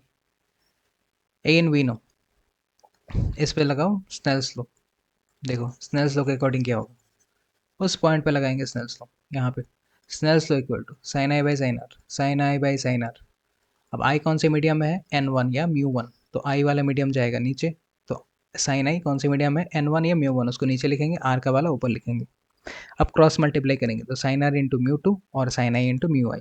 But for small angles sine theta is equals to theta, तो हम sign आई को सिर्फ आई लिखेंगे, तो साइन आई बन गया आई, साइन आर बन गया आर, क्रॉस मल्टीप्लाई, तो R mu one one, mu one into I and R into mu two, ये आ गया यहाँ पे। अब पहले से ही हमें कुछ वैल्यूज पता है, I equals to this and R equals to this. अब यही वैल्यूज हम यहाँ भी पुट कर देंगे, ये जो आई का वैल्यू और ये जो आर का वैल्यू हमें पता है, इनको पुट कर देंगे। जैसे ही आई और आर का वैल्यू पुट करोगे इक्वेशन कुछ ऐसा बन जाएगा। यहाँ पे हम म्यू वन को अंदर मल्टीप्लाई कर देंगे, म्यू टू को भी अंदर मल्टीप्लाई, ए एन पहले कॉमन ले लो, तो चारों में ए एन कॉमन है, तो ए एन कैंसिल। अब म्यू वन को अंदर लेके जाएंगे तो mu one P O plus, अब ये नेगेटिव वाला टर्म इधर लेके आ जाएंगे, तो म्यू टू पी आई को इधर लेके आएंगे तो plus mu two P I, और ये जो पी सी वाला टर्म है mu one into P C, उसको इधर लेके जाएंगे तो ये म्यू वन पी सी। तो यानी इक्वेशन कुछ इस तरह से सजेगा। अब देखो यहाँ पे भी पी सी रहेगा, यहाँ पे भी पी सी, तो common mu one P O plus mu one P C equals to mu two P C minus mu two P I. अब पी आई वाले टर्म को इधर लेके आएंगे, पी आई वाले टर्म को इधर से इधर शिफ्ट करेंगे तो ये माइनस से बन जाएगा प्लस, और पी सी वाले टर्म को इधर से इधर लेके जाएंगे तो ये प्लस से बन जाएगा माइनस। अब पी सी दोनों में कॉमन है, तो ये हो जाएगा mu one P O plus mu two P I, और इन दोनों में पी सी कॉमन है तो पी सी को ले लेंगे कॉमन एलसीएम, तो बन जाएगा mu two minus mu one. तो ये आ गया equation mu two minus mu one. अब अकॉर्डिंग टू कार्टेशियन हमें पहले से पता है पी ओ माने क्या होता है, इमेज डिस्टेंस, पी आई माने ऑब्जेक्ट डिस्टेंस, पी ओ माने ऑब्जेक्ट डिस्टेंस, पी आई माने इमेज डिस्टेंस, पी सी माने रेडियस ऑफ कर्वेचर। ये यहाँ से आ गया, देखो पी ओ माने ऑब्जेक्ट डिस्टेंस, पी आई माने image distance and P C माने रेडियस ऑफ कर्वेचर। ये सारे वैल्यूज यहाँ पे बिठा देंगे, माइनस प्लस हमें पहले से पता है, in the direction of incident light positive, opposite, negative, ये सारे वैल्यूज यहाँ पे बिठा देते, इक्वेशन कुछ ऐसे सजेगा। तो ये आ गया मेरा फाइनल आंसर, जहाँ पे ये म्यू टू माइनस ये जो राइट हैंड वाला टर्म है, it is called power factor of spherical reflecting surface. याद रखना हमेशा mu one reflective index of the medium from which lights are coming, यानी ऑब्जेक्ट का मीडियम होता है म्यू वन, ठीक है, ऑब्जेक्ट जिस भी मीडियम में है, अगर ऑब्जेक्ट एयर में है तो एयर का मीडियम म्यू वन, यानी basically mu one is the surrounding, ठीक है, in general mu one is the surrounding, and mu two हमेशा reflective index of the medium होता है जिस पे लाइट एंटर कर रहा है, यानी तुम्हारा लेंस हो गया, ग्लास हो गया, प्रिज्म हो गया, तो generally mu one is always the surrounding and mu two is the medium, यानी ऑब्जेक्ट जो भी है तुम्हारा। माने तुम ग्लास के अंदर रिफ्लेक्शन चेक करो तो म्यू टू होगा ग्लास, तुम पानी के अंदर चेक करो तो म्यू टू होगा पानी, एंड उसके सराउंडिंग में जो भी मीडियम रहेगा that will B mu one. तो ये आ गया रिफ्रैक्टिव इंडेक्स का सोल्यूशन। अब इसके लिए हमने एक और फॉर्मूला मैंने कहा था क्लास में, याद रखना ये वाला फॉर्मूला। इसका एक और फॉर्मूला ऐसा लिखेंगे हम लोग, minus object medium, mu one medium में ऑब्जेक्ट बैठा था, तो mu minus object medium by object distance plus image medium by image distance equals to image medium minus object medium by radius. ये है formula, minus object medium by object distance plus image medium by image distance equal to image medium minus object medium by radius. तो ये आ गया formula. यहाँ पे एक equation था, यहाँ पे एक क्वेश्चन है पर्टिकुलरली कि एक थिन स्पेरिकल बॉल है जिसका रेडियस है 10 सेंटीमीटर, यानी ये पूरा डिस्टेंस है 10 सेंटीमीटर का, वहाँ से सेंटर से 4 सेंटीमीटर दूर एक ऑब्जेक्ट है, एक मछली है, और तुम यहाँ से देख रहे हो। तो तुम यहाँ से देख रहे हो, तो ये हो गया तुम्हारा ये रिफ्लेक्टिंग सरफेस, ये पूरा हो गया तुम्हारा रिफ्लेक्टिंग सरफेस, ये हो गया पोल। पोल से ये फिश कितना दूरी पे है, अगर सेंटर से 4 है और ये पूरा 10 है, तो पोल से कितनी दूरी पे है 6 सेंटीमीटर, यानी मेरा ऑब्जेक्ट डिस्टेंस मुझे मिल गया 6 सेंटीमीटर। अब लाइट तुम्हारी आंखों को ऐसे आ रहा है ना, तुम यहाँ पे बैठे हो, लाइट तुम्हारी आंखों को ऐसे आ रहा है, तुम मेजर कर रहे हो उल्टा, तो ये हो गया -6 सेंटीमीटर। तुम्हारी आंखें यहाँ पे, तो लाइट ऐसे आ रहा है, तुमने मेजर किया पोल से उल्टा, लाइट आ रहा है ऐसे, तुम ऐसे मेजर कर रहे हो, तो -6 सेंटीमीटर। इसका रिफ्रैक्टिव इंडेक्स गिवन है 4/3, चारों तरफ है एयर, यहाँ पे है एयर, तो इसका है 1। सो इन वैल्यूज़ को अगर यहाँ पे पुट करोगे तो आंसर आएगा -5/2 सेंटीमीटर, इस फॉर्मूला में डालोगे तो। अब इस फॉर्मूला में कुछ चीज़ें ध्यान दो, म्यू वन, ठीक है, ऑब्जेक्ट के ऊपर किसका मीडियम बैठता है, ऑब्जेक्ट के ऊपर डालते हैं हम लोग ऑब्जेक्ट मीडियम। यहाँ पे ऑब्जेक्ट कौन है, फिश, फिश कौन से मीडियम में है, वाटर, तो फिश के लिए हम यूज़ करेंगे 4/3 यानी म्यू वन। और इमेज कहाँ पे क्रिएट हो रहा है, तुम्हारे आंखों पे आके इमेज क्रिएट हो रहा है, तुम्हारी आंखें कहाँ पे हैं, एयर में है, यानी एयर वन, इसके लिए यूज़ करेंगे हम इमेज मीडियम म्यू टू। तो वही वाला फॉर्मूला है। तो basically this is the formula, object medium by object distance plus image medium by image distance equal to image medium minus object medium by radius. तो ध्यान रखना, ऑब्जेक्ट जिस भी मीडियम में होगा उसको ऑब्जेक्ट मीडियम बोलेंगे, इमेज जिस मीडियम में होगा उसको इमेज मीडियम बोलेंगे। Types of lenses, double convex, plano convex, double concave, plano concave. एक साइड प्लेन होगा तो प्लेनो कॉन्केव। यहाँ पे दो सरफेसेस हैं, याद रखना, फॉर ए कॉन्वेक्स लेंस पहले सरफेस का जो इमेजिनरी सर्कल होगा वो इस साइड में बनता है, सेकेंड सरफेस का जो इमेजिनरी सर्कल होगा वो इस साइड में बनता है, and this radius is always negative and this radius is always positive. For a concave lens इस साइड का इमेजिनरी सर्कल इस साइड इधर बनता है, एंड इस फेस का इमेजिनरी सर्कल इधर बनता है, तो this is negative and this is always positive, because light के डायरेक्शन का उल्टा है ना, ऑब्जेक्ट यहाँ पे होता है, तो ऑब्जेक्ट ऐसे आएगा तो तुम ये वाला डिस्टेंस उल्टा मेजर करोगे तो नेगेटिव, ये वाला डिस्टेंस सेम डायरेक्शन में मेजर करोगे तो पॉजिटिव। ऑब्जेक्ट यहाँ पे होता है तो ये वाला डिस्टेंस उल्टा मेजर करोगे तो नेगेटिव, ये सही डायरेक्शन में मेजर करोगे तो पॉजिटिव। बट कौन सा नेगेटिव कौन सा पॉजिटिव, बी वेरी केयरफुल, ठीक है, कौन सा R2 कौन सा R1 ये फिक्स्ड है, हमेशा पहले सरफेस को R1 कहा जाता है, सेकंड वाले को R2, हमेशा। First, this is always first, this is always second, this is always first surface, this is always second surface. तो याद रखना कौन सा पॉजिटिव कौन सा नेगेटिव, ठीक है, पूरा उल्टा है। तो कॉन्वेक्स के लिए माइनस प्लस, मान पहला वाला नेगेटिव फिर पॉजिटिव, कॉनकेव के लिए माइनस प्लस, सेम ही है दोनों का बट नाम उल्टा है, इसके लिए 2 1, इसके लिए 1 2, ठीक है। तो 21 याद रख लेना, 21, तो कॉन्वेक्स के लिए 21, माने सेकंड वाला नेगेटिव पहला वाला पॉजिटिव, और कनकेव इसका पूरा उल्टा होगा। Concave lens is a diverging lens because light diverge हो रहे हैं, दूर दूर जा रहे हैं, and convex is a converging lens because light एक जगह पे मीट हो रहा है। आगे है लेंस मेकर्स फार्मूला, अब इसमें करेंगे लेंस मेकर्स फार्मूला।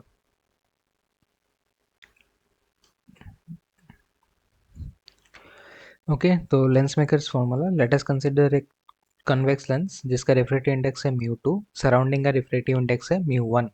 अब इस डायग्राम को उतना सारे चीज़ें नहीं ड्रॉ करना है, जो जो चीज़ें दिख रहा है बस वही ड्रॉ करना है। These angles are not required, ये नहीं चाहिए, ये नहीं चाहिए, ये सब नहीं चाहिए। बहुत सिंपल है। ऑब्जेक्ट यहाँ पे, ऑब्जेक्ट से लाइट ऐसे गया, फिर यहाँ पे होगा रिफ्रैक्शन। पहले रिफ्रैक्शन के बाद लाइट बेंड हुआ, ओके, बन गया ऐसा। अब यहाँ पे फिर से मीडियम चेंज है डेंसर टू एयर, तो लाइट का होगा फिर से रिफ्रैक्शन। अब लाइट रिफ्रैक्ट होके कुछ ऐसे चला जाएगा। बट अगर ये सेकंड सरफेस नहीं होता तो ये ग्रीन लाइट यहाँ से सीधा निकल के ऐसे जा सकता था। अगर ये नहीं होता, this is an imaginary situation, अगर नहीं होता तो ऐसे जाके यहाँ पे आता। तो यानी अगर ये सिर्फ ये पहला सरफेस होता तो ये रेड लाइट रिफ्लेक्ट होने के बाद इमेज यहाँ पे बनाता, और अगर ये सेकंड सरफेस है तो ये इमेज यहाँ पे बन रहा है। तो हम पहले फर्स्ट सरफेस के लिए लगाएंगे स्पेरिकल सरफेस का फॉर्मूला, फिर सेकंड सरफेस के लिए। तो फर्स्ट सरफेस है मेरा एक्स पी वन वाई, तो for X P one Y spherical surface का फॉर्मूला, फॉर्मूला बहुत सिंपल था, minus of object medium, object कौन से मीडियम में है mu 1, minus of object medium divided by object का डिस्टेंस। ऑब्जेक्ट डिस्टेंस कहाँ से कैलकुलेट करेंगे, सेंटर से। अभी तो अगर इसको सरफेस मान रहे हैं तो इस पोल से ऑब्जेक्ट का डिस्टेंस P1 हो तो P1 हो। अब पोल से ऑब्जेक्ट का डिस्टेंस लाइट जा रहा है ऐसे, मेजर कर रहे हैं उल्टा तो negative, plus image medium, image कौन से मीडियम में है जरा चेक करो। अगर ये सेकंड सरफेस नहीं है, सिर्फ फर्स्ट सरफेस है, तो फर्स्ट सरफेस अपना इमेज कहाँ पे क्रिएट कर रहा है, यहाँ पे I1 है। कि अगर ये सेकंड सरफेस नहीं होता तो लाइट कहाँ जाता, रिफ्लेक्ट होने के बाद यहाँ पे। तो सिर्फ फर्स्ट सरफेस के लिए इमेज है ये। बट क्या इस इमेज का लाइट यहाँ पे एग्जिस्ट करता है, नहीं, ये इमेजिनरी सिचुएशन था, तुमने डॉटेड से बनाया। तो ये लाइट एक्चुअली है कहाँ पे, यहाँ पे ये लाइट एग्जिस्ट करता है। कौन से मीडियम में, म्यू 2 में। तो म्यू 2 बाई इसका डिस्टेंस, इस इमेज का डिस्टेंस, तो P1 से लेके I1, तो P1 से लेके I1 equals to image medium minus object medium, तो mu 2 minus mu 1 divided by radius. अब पहले सरफेस का, फर्स्ट सरफेस का इमेजिनरी सर्कल होगा कुछ इस तरह, तो इसका रेडियस कहाँ पे होगा, P1 C1, तो P1 C1 centre of curvature तक। ये चला गया पहले का सरफेस का story. This is the story of first surface. अब जाएंगे सेकंड सरफेस में। जब सेकंड सरफेस पे जाएंगे तो फर्स्ट सरफेस हमारे लिए हट चुका है, अब हम जाएंगे सेकंड सरफेस। ध्यान दो, for second surface, second surface के लिए ये ऑब्जेक्ट तो अभी है नहीं, तो for second surface this image, this image will be my virtual object, this image will be my virtual object and this will be my final image. तो इसको ऑब्जेक्ट की तरह ट्रीट करेंगे। तो ये कौन से मीडियम में है, म्यू 1, गलत, ये इसका लाइट यहाँ पे एग्जिस्ट ही नहीं करता, इसका लाइट अल्टीमेटली एग्जिस्ट करता है यहाँ पे।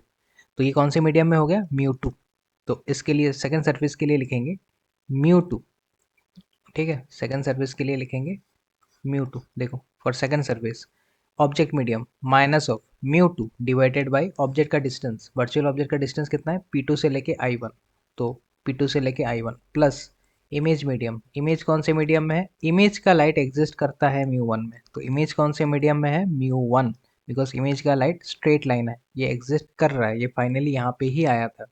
तो mu 1 image medium divided by image का डिस्टेंस, इमेज का डिस्टेंस कितना है, P2 से लेके I, तो इमेज का distance P2I equals to image medium minus object medium, तो mu 1 minus mu 2 divided by radius. अब सेकंड सरफेस का रेडियस, इस सेकंड सरफेस का रेडियस किधर जाएगा, सेकंड सरफेस का radius will be this side, तो P2 से C2 बट वो नेगेटिव होगा ऑब्वियसली, बिकॉज लाइट ऐसे जा रहा है तुम उल्टा जा रहे हो, तो माइनस ऑफ दिस। अब since P2 and C are close, तो हम सारे P2 को C से रिप्लेस करेंगे, वही सेम चीज़ हमने यहाँ पे भी किया था, दिखाया नहीं था मैंने बट किया वही है कि P1 lies very close to C, तो हम सारे P1 को C से रिप्लेस कर देंगे। तो P1 को C से रिप्लेस करके P1 इसको C, इसको C, इसको C लिख सकते हैं। तो तुम्हारा ये इक्वेशन को हम कुछ ऐसे लिख सकते हैं, ठीक है, माइनस माइनस कैंसिल, और फिर ऐसे हो गया तुम्हारा ऊपर वाला इक्वेशन, P1O बिकम COCI, क्योंकि P1 और C बहुत क्लोज टू ईच अदर है, थिन लेंस है ना, तो ये दोनों points very close to each other है, तो P1 को C लिख सकते हैं। सेम चीज़ जब यहाँ पे आएगा तो P2 and C are close, तो हम P2 को C कर सकते हैं तो ये बन गया दो इक्वेशन। अब दोनों को ऐड कर देंगे, जैसे ही दोनों को ऐड करोगे तो ये लेफ्ट हैंड साइड यहाँ पे और एडिशन होके आएगा ये वाला साइड। तो mu one C O plus mu one C O plus mu two C I one plus ये जैसा है वैसा equals to right hand side this plus इसका राइट हैंड साइड। तो दोनों को जस्ट ऐड किया है। अब जैसे ही दोनों को ऐड करोगे कैंसिल आउट होंगे। क्या क्या कैंसिल आउट होगा, देखो यहाँ पे ये दोनों हो गए कैंसिल। तो अब बाकी जो बचा ये दोनों यहाँ पे, इन दोनों से mu two minus mu one common ले लेंगे तो this by this. Applying Cartesian, C O का मतलब होता है minus U, C I will be plus V, C C one plus R one, C C two minus R two, ये सारे values यहाँ पे बिठा दो। डायग्राम से देख लेना सी सी वन क्या है, सी सी वन क्या है, सी सी टू क्या है। और लाइट इस डायरेक्शन में जा रहा है तो जो भी डिस्टेंस इस डायरेक्शन में मेजर होगा, यहाँ से लेके मेजरमेंट यहाँ से होगा, यहाँ से जो भी डिस्टेंस ऐसे मेजर करोगे सारे नेगेटिव होंगे, जो भी डिस्टेंस ऐसे मेजर करोगे सारे पॉजिटिव होंगे। तो सारे वैल्यूज यहाँ पे बिठा दिए, ये सब कुछ यहाँ पे डाल दो तो इक्वेशन कुछ ऐसे सजेगा। यहाँ से म्यू वन कॉमन लेके इधर भेज दो, म्यू वन कॉमन करके यहाँ पे डाल दो तो इसके नीचे भी म्यू वन आएगा, इसके नीचे भी म्यू वन आएगा, यहाँ से हट जाएगा, वन वन हो जाएगा। तो ये mu two by mu one cut के बस वन। तो ये आ गया मेरा फाइनल इक्वेशन। अब जब इमेज ऑब्जेक्ट डिस्टेंस फोकस पे है, यानी जब इस ऑब्जेक्ट को हम हटा के फोकस पे लेके आएंगे, मान लो इस ऑब्जेक्ट को यहाँ से हटा के हम लेके आ गए हैं यहाँ पे इसके फोकस पे, ठीक है, ऑब्जेक्ट यहाँ पे आ चुका है फोकल पॉइंट पे। तो ऑब्जेक्ट जब फोकस पे होगा तो इमेज कहाँ पे होगा, image will be at infinity.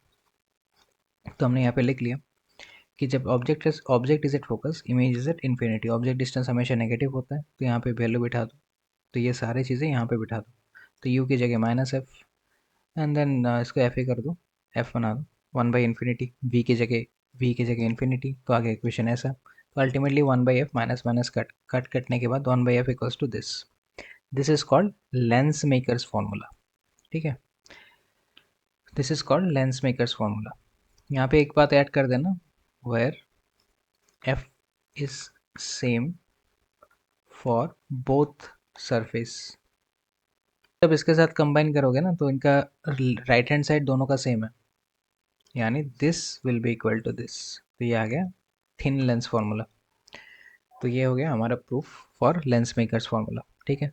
बहुत सिंपल है, ध्यान रखना बस डायग्राम में जहाँ भी डॉटेड लाइन है, डॉटेड वैल्यूज हमें नहीं लेने। डॉटेड यानी लाइन, लाइट वहाँ पे एक्चुअली एग्जिस्ट नहीं करता, तो लाइट जहाँ पे एग्जिस्ट करेगा वहीं से ही कैलकुलेशन लेंगे, ठीक है। और डायग्राम में एंगल्स कहीं कोई भी एंगल ड्रॉ मत करना, no angle is needed, draw the diagram without any angles.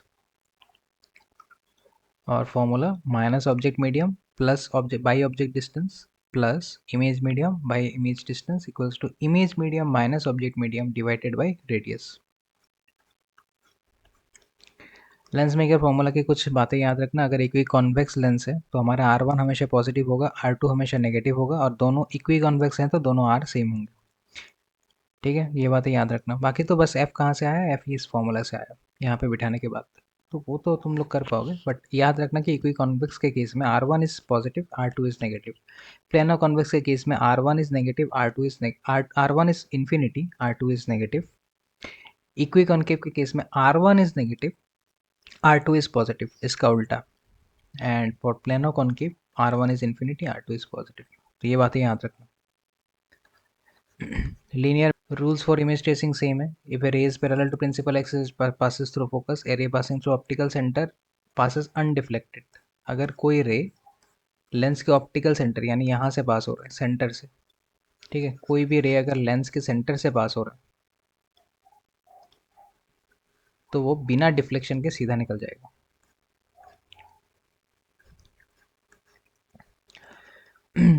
Concave lens के लिए कुछ इमेज फॉर्मेशन कि अगर इमेज ऑब्जेक्ट इन्फिनिटी में है तो इमेज फोकस में होगा, नेचर होगा virtual and direct, highly diminished.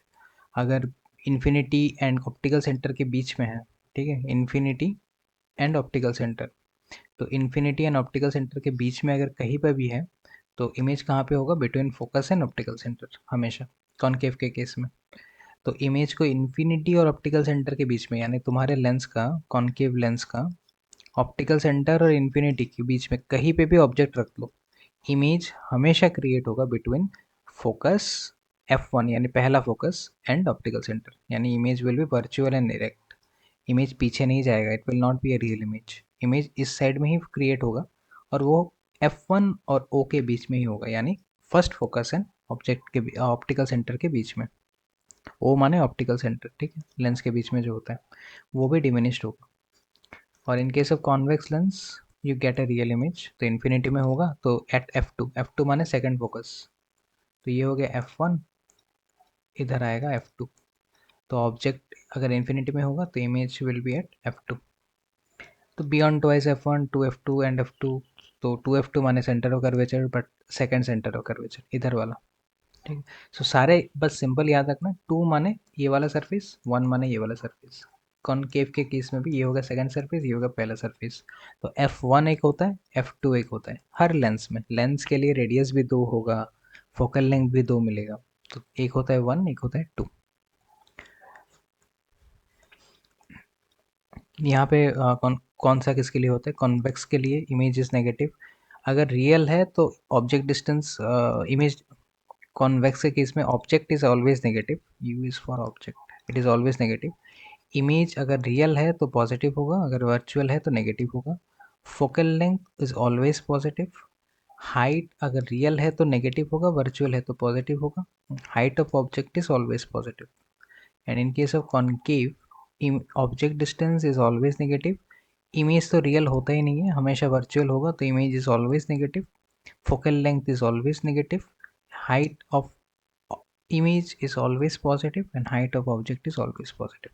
तो डिफरेंस याद रखना, इसमें कॉनकेव में हर चीज़ें नेगेटिव है, कॉन्वेक्स में बस फोकल लेंथ पॉजिटिव है। तो वही डिफरेंस है बेसिकली, बाकी तो सब सेम सेम है। Main difference is in focal length. Convex के केस में फोकल लेंथ पॉजिटिव, कॉनकेव के केस में focal length negative. For concave lens magnification is always positive. याद रखना कॉनकेव लेंस के लिए मैग्निफिकेशन हमेशा पॉजिटिव होता है, बिकॉज मैग्निफिकेशन पॉजिटिव यानी क्या होता है? Magnification is positive means virtual image and magnification negative means real image. Power of lens, power is one by focus. तो यहाँ पे यूनिट दिया हुआ है, याद रखना पावर के लिए जब फोकल लेंथ लोगे तो it should be in metre, ऐसा यूनिट में होना चाहिए। पावर का यूनिट है डायोप्टर। इक्विवेलेंट लेंस, जहाँ पे two thin lenses are in contact, तो दो thin lenses L1 L2 contact में है, दोनों के बीच में सेंटर है C1 C2। तो ऑब्जेक्ट यहाँ पे है, यहाँ से लाइट ऐसे गया, यहाँ पे सफ़र हुआ पहला रिफ्रैक्शन, फिर सेकंड रिफ्रैक्शन, फिर उसके बाद एक और रिफ्रैक्शन, फिर एक और रिफ्रैक्शन, ओके लाइट यहाँ पे आया। हर पॉइंट पे एक बार रिफ्रैक्शन होगा ना, तो ध्यान से देखोगे तो यहाँ पे 4 बार रिफ्रैक्शन मिलेगा। पहला लाइट यहाँ पे एक बार रिफ्रैक्ट होगा, फिर यहाँ पे निकलते वक्त एक बार रिफ्रैक्शन, फिर यहाँ पे घुसते वक्त फिर से रिफ्रैक्शन, फिर निकलते वक्त फिर से रिफ्रैक्शन। बट अगर ये सेकंड लेंस होता ही नहीं तो ये वाला लाइट सीधा जा सकता था बिना रिफ्रैक्शन के, तो ये वाला लाइट सीधा जाता तो कहाँ पे मीट होता? यहाँ पे। तो this will be my image for Lenz 1, ठीक है, image for Lenz 1, only lens 1, जब लेंस 2 है ही नहीं। तो अगर ये इमेज फॉर लेंस 1 है तो मुझे लेंस लेंस फार्मूला हम अप्लाई कर सकते हैं। तो लेट अस से कि L1 का फोकल लेंथ है F1, L2 का फोकल लेंथ है F2। तो -1/u + 1/v डैश, बिकॉज ये इमेज का डिस्टेंस कितना है? v dash. तुम्हारे लिए L1 के लिए तो यही इमेज है, तो 1/u ऑब्जेक्ट 1/i डैश यानी v dash equals to 1/f1, lens formula. अब आओ L2 पे। L2 के लिए जब हम L2 बोल रहे हैं एग्जिस्ट करता है, when I am saying L2 exist, तब उसके लिए मेरा L1 कैंसिल है। अब L2 तो ये ऑब्जेक्ट देख नहीं सकता, तो L2 के लिए ये जो L1 का इमेज था ना, it will be A virtual object. तो वो इस इमेज को एज ए ऑब्जेक्ट ट्रीट करेगा, तो उसका ऑब्जेक्ट डिस्टेंस कितना होगा? v डैश, और ये I will be its image, तो इसके लिए इमेज डिस्टेंस कितना होगा? v। तो यहाँ पे आ गया 1/v डैश + 1/v, इसको ऑब्जेक्ट की तरह ट्रीट कर रहा है, तो 1/v dash + 1/v equals to 1/f2। अब दोनों को ऐड कर देंगे, जैसे ही दोनों ऐड करेंगे ये कैंसिल, दोनों मतलब ये इक्वेशन और ये इक्वेशन ऐड कर देंगे। तो दिस कैंसिल, 1/f1 + 1/f2, तो अल्टीमेटली दिस। अगर अब इन दोनों सेटअप की जगह हमें एक सेटअप लेके आए, कोई इक्विवेलेंट लेंस का, यानी एक इक्विवेलेंट लेंस लगा दें, दो लेंस की जगह I am putting one equivalent lens.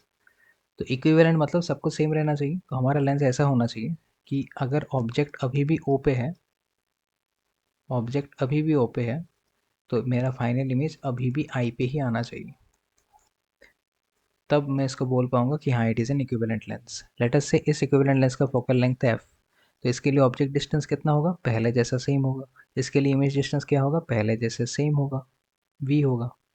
तो हम सेकंड लेंस के लिए लिख लेंगे for equivalent lens 1/u + 1/v = 1/f। अब लेफ्ट हैंड साइड तो दोनों इक्वेशन का सेम है, तो कंबाइन करेंगे इसको और इसको। कंबाइनिंग हम लिख सकते हैं दिस, यानी net focal length is 1/f1 + 1/f2। और 1/f is nothing but power, तो 1/f1 is power plus power. तो पावर ऐड होता है और फोकल लेंथ इनवर्स में ऐड होता है। ठीक है, तो अगर मेरे पास 4 लेंसेज हैं तो net focal length will B 1/f1 + 1/f2 + 1/f3 + 1/f4, और power will be p1 + p2 + p3 + p4। अगर कॉम्बिनेशन ऑफ लेंसेज करोगे इक्विवेलेंट मैग्निफिकेशन, तो मैग्निफिकेशन कैसे निकालोगे, मल्टीप्लाई करके। ठीक है, तो अगर मेरे पास 4 लेंसेज हैं तो नेट मैग्निफिकेशन होगा m1 × m2 × m3 × m4। If two lenses of equal focal length, अगर मेरे पास दो लेंसेज हैं और दोनों का फोकल लेंथ सेम है, and they are of opposite nature, यानी एक डाइवर्जिंग नेचर का है तो एक कन्वर्जिंग नेचर का है, ऑपोजिट नेचर, और दोनों को इस तरह से जोड़ देंगे तो ये एक्ट करेगा एज ए प्लेन मिरर, यानी इस कॉम्बिनेशन का फोकल लेंथ बन जाएगा इन्फिनिटी। तो ये एमसीक्यू में पूछ सकते हैं, याद रखना। दो लेंसेज ऑपोजिट नेचर के और सेम फोकल लेंथ के होंगे, उनको आपस में जोड़ दोगे तो it will become act like a plane mirror. Numericals के लिए ये सब बातें इंपॉर्टेंट है कि कन्वेक्स के लिए पॉजिटिव होता है, कनकेव के लिए नेगेटिव होता है, प्लेन मिरर के लिए इन्फिनिटी होता है। एपर्चर यानी diameter of the light transmitting area, यानी एक लेंस का डायमीटर मान सकते हो, एक एक सिंपल भाषा में। ठीक है, कितना बड़ा है, तो लेंस अगर इतना बड़ा लेंस है तो उसका एपर्चर और ज़्यादा है, इतने लेंस का एपर्चर कम है, इसका और कम है। तो एपर्चर पे डिपेंड करता है लाइट का ब्राइटनेस। तो इंटेंसिटी या brightness of the light is proportional to aperture का square. Power of a lens, याद रखना पावर का यूनिट है डायोप्टर, और पावर हमेशा मीटर में ही लिखना है, फोकस को हमेशा मीटर में होना चाहिए। कन्वेक्स के लिए पावर इज पॉजिटिव, कनकेव के लिए पावर इज नेगेटिव। तो अगर तुम्हारे चश्मे में नेगेटिव पावर है तो you have A concave mirror. अगर तो कनकेव लेंस, अगर तुम्हारे चश्मे में पॉजिटिव पावर है तो you have a convex lens. Plane mirror का पावर हमेशा 0 होता है। when medium on the two sides of the lens is same, अगर लेंस के दोनों साइड में मीडियम सेम होगा, ठीक है, इधर भी जो मीडियम है इधर भी वही मीडियम है, ऐसे केसेस में लेंस का इस साइड का focal length will be equal to इस साइड का फोकल लेंथ। तो f1 and f2 will be same. ठीक है, अगर लेंस के इस साइड का मीडियम और इधर का मीडियम सेम है तो f1 will be equal to f2। और if medium on the two left sides of the lenses are not same, ठीक है, अगर ये दो दो साइड का मीडियम सेम ना हो, तब f1/f2 will be μ1/μ2। Thin lens का फोकल लेंथ एंड रेडियस ज़्यादा होता है, पावर कम होता है। थिक लेंस का पावर ज़्यादा होता है but focal length and radius कम होता है। ये थोड़ा सिंपल में समझ लो। एक थिन लेंस है तो इसका अगर सर्कल कंप्लीट करोगे ना तो ये सर्कल थोड़ा बड़ा बनेगा, इसीलिए इनका फोकल लेंथ और रेडियस ज़्यादा आता है। But in case of thick lens जो सर्कल बनता है ना वो थोड़ा छोटा बनता है, इसीलिए उनका फोकल लेंथ एंड रेडियस कम होता है। बट क्योंकि लेंस थिक है तो पावर ज़्यादा है, क्योंकि लेंस थिन है तो पावर कम है। Minimum distance between an object and its real image in case of a convex lens is 4f। तो एक case of A convex lens, एक ऑब्जेक्ट और एक इमेज के बीच में जो मिनिमम डिस्टेंस मैं रख सकता हूँ वो है twice F and twice F, यानी 4f। And the maximum image distance for a concave lens is it's focal length. तो एक कनकेव लेंस के लिए जो मैक्सिमम डिस्टेंस मैं रख सकता हूँ, ठीक है, इमेज का, वो है फोकल लेंथ। तो एक कनकेव लेंस में मैक्सिमम इमेज फोकल लेंथ तक ही जा सकता है, उसके बाहर नहीं जाता। ठीक है, मतलब focal length is the maximum distance, तो इमेज फोकल लेंथ और ऑप्टिकल सेंटर के बीच में ही घूमता रहेगा। तो ये दो पॉइंट्स याद रखना MCQ questions. For general refractive index of the lens, अगर लेंस का रिफ्रेक्टिव इंडेक्स म्यू एल है और मीडियम का रिफ्रेक्टिव इंडेक्स म्यू एम है, तब देखो क्या होता है। अगर लेंस का रिफ्रेक्टिव इंडेक्स मीडियम से ज़्यादा है तो ये कन्वर्जिंग लेंस कन्वर्जिंग जैसा ही बिहेव करेगा, ये डाइवर्जिंग लेंस डाइवर्जिंग जैसा ही बिहेव करेगा। बट अगर लेंस का मीडियम कम हो गया उसके सराउंडिंग से, तो कन्वर्जिंग डाइवर्जिंग जैसा बिहेव करेगा और डाइवर्जिंग लेंस कन्वर्जिंग जैसा बिहेव करेगा। और अगर दोनों इक्वल हैं यानी तुम्हारे लेंस का मीडियम और सराउंडिंग का मीडियम सेम हो गया, तब लाइट पैरेलल निकल जाएगा, कोई रिफ्रैक्शन नहीं होगा। ठीक है, तो there is no refraction. Okay, तो फोकल लेंस इन लिक्विड, अगर लेंस को किसी लिक्विड में डुबा के रखेंगे, तो लिक्विड में डुबाने के बाद लेंस का फोकल लेंथ लेटर से एफ एल है, और जब ये एयर में था तो इसका फोकल लेंथ एफ है। तो इन दोनों का रेशियो क्या होगा? जब लिक्विड में डालेंगे तो लेंस का फोकल लेंथ एफ एल है, जब लिक्विड में नहीं डाल रहे, एयर में है, तब लेंस का फोकल लेंथ है एफ ए। लेंस का रिफ्रेक्टिव इंडेक्स क्या है? Mu G. एयर का रिफ्रेक्टिव इंडेक्स क्या है? Mu A. और लिक्विड का रिफ्रेक्टिव इंडेक्स क्या है? Mu L. तो the formula is focal length in liquid by focal length in air equals to refractive index of glass minus 1 by refractive index of glass liquid to glass minus 1। ये हो गया relation, याद रखना। Air mu glass minus one by liquid mu G minus one equals to F L by F A, focal length in liquid by focal length of the lens in air. तो दोनों के बीच का comparison.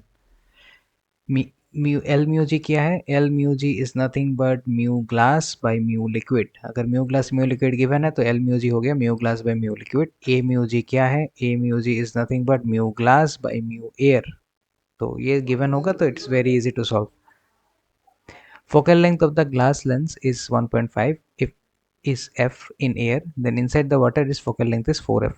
अगर of a focal length of a glass जिसका in air हवा में एक ग्लास लेंस का फोकल लेंथ है f, तो पानी के अंदर जब रिफ्रैक्टिव इंडेक्स 1.33 है, तब इसका फोकल लेंथ हो जाएगा 4 टाइम्स ऑफ f। ठीक है, इसको याद रखना, this will B can be asked in MCQs कि अगर focal length of a lens air में f है तो पानी के अंदर it becomes 4 times of f।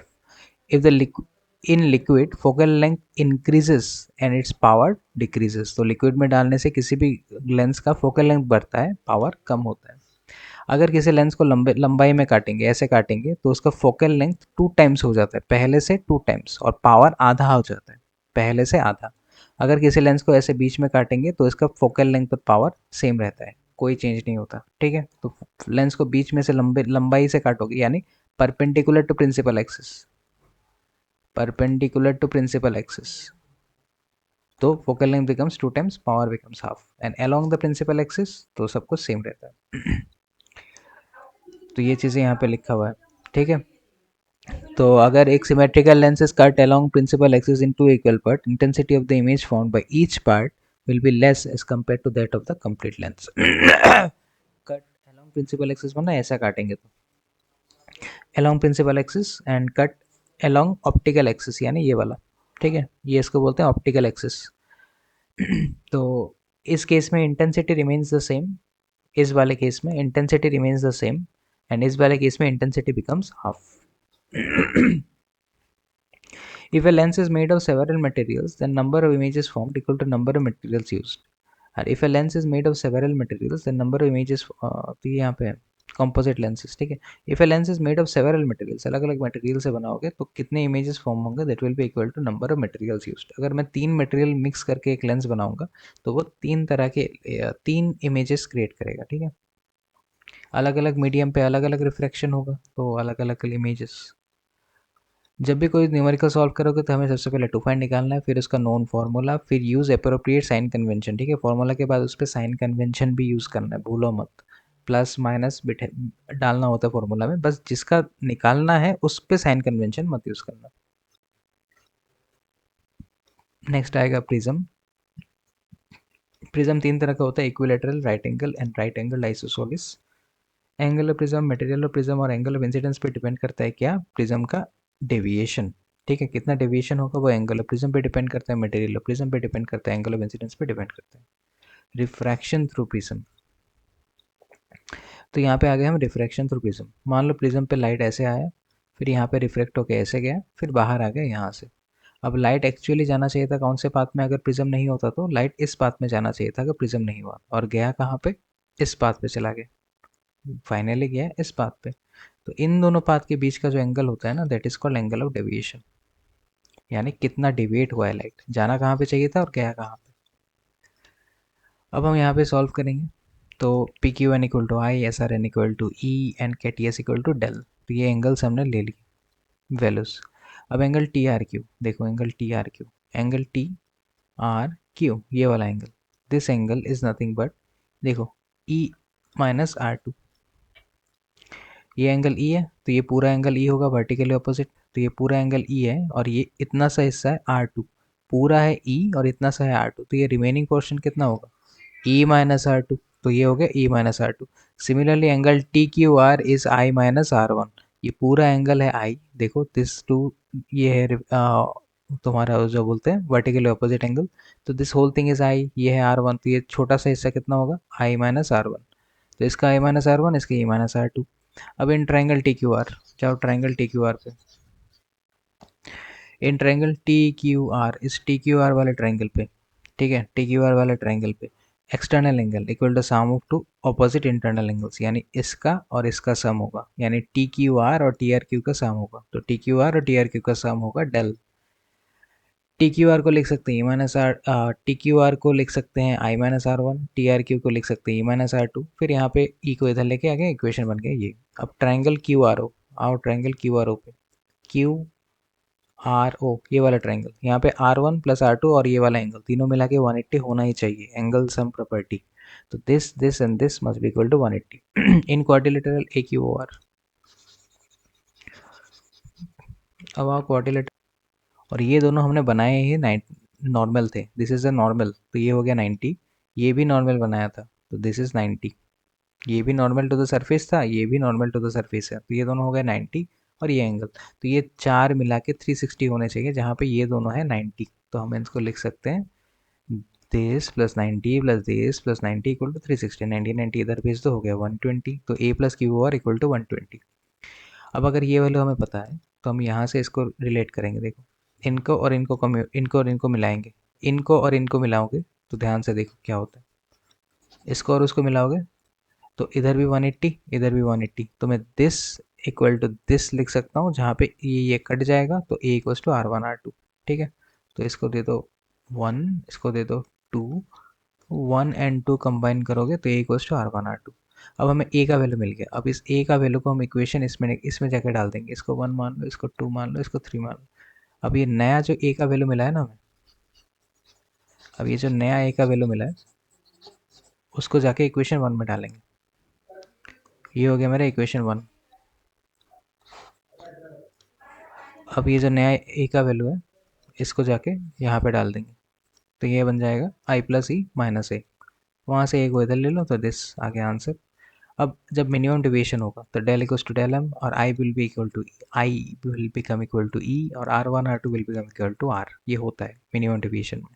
तो A will become R plus R यानी twice R, and R will, तो साइड चेंज करके हम R equals to A by two लिख सकते हैं, अगर A equal to twice are है तो R equals to A by to.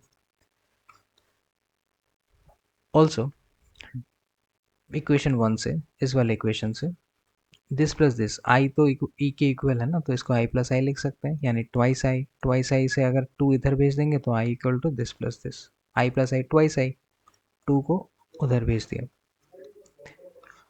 ये आ गया आई का एक वैल्यू, ये है आर का वैल्यू। अब हम करेंगे स्नेल्स लो एट पॉइंट क्यू, अगर स्नेल्स लो करेंगे एट पॉइंट क्यू तो यहाँ पे हम स्नेल्स लो करेंगे, स्नेल्स लो यहाँ पे लगाओगे तो it will be equal to, यहाँ पे Snell's law will be sine I by sine R one, ठीक है, sine A by sine R one, I one जो भी मीडियम है वो नीचे जाएगा, आर वन का मीडियम ऊपर जाएगा, तो sine A by sine R, I one का मीडियम नीचे आ गया, मैंने म्यू वन नीचे, साइन आर का मीडियम ऊपर आ गया म्यू टू, तो ये आ गया तुम्हारा mu two, this is your mu one, तो यहाँ पे कर दिया हमने स्नेल्स लॉ अप्लाई।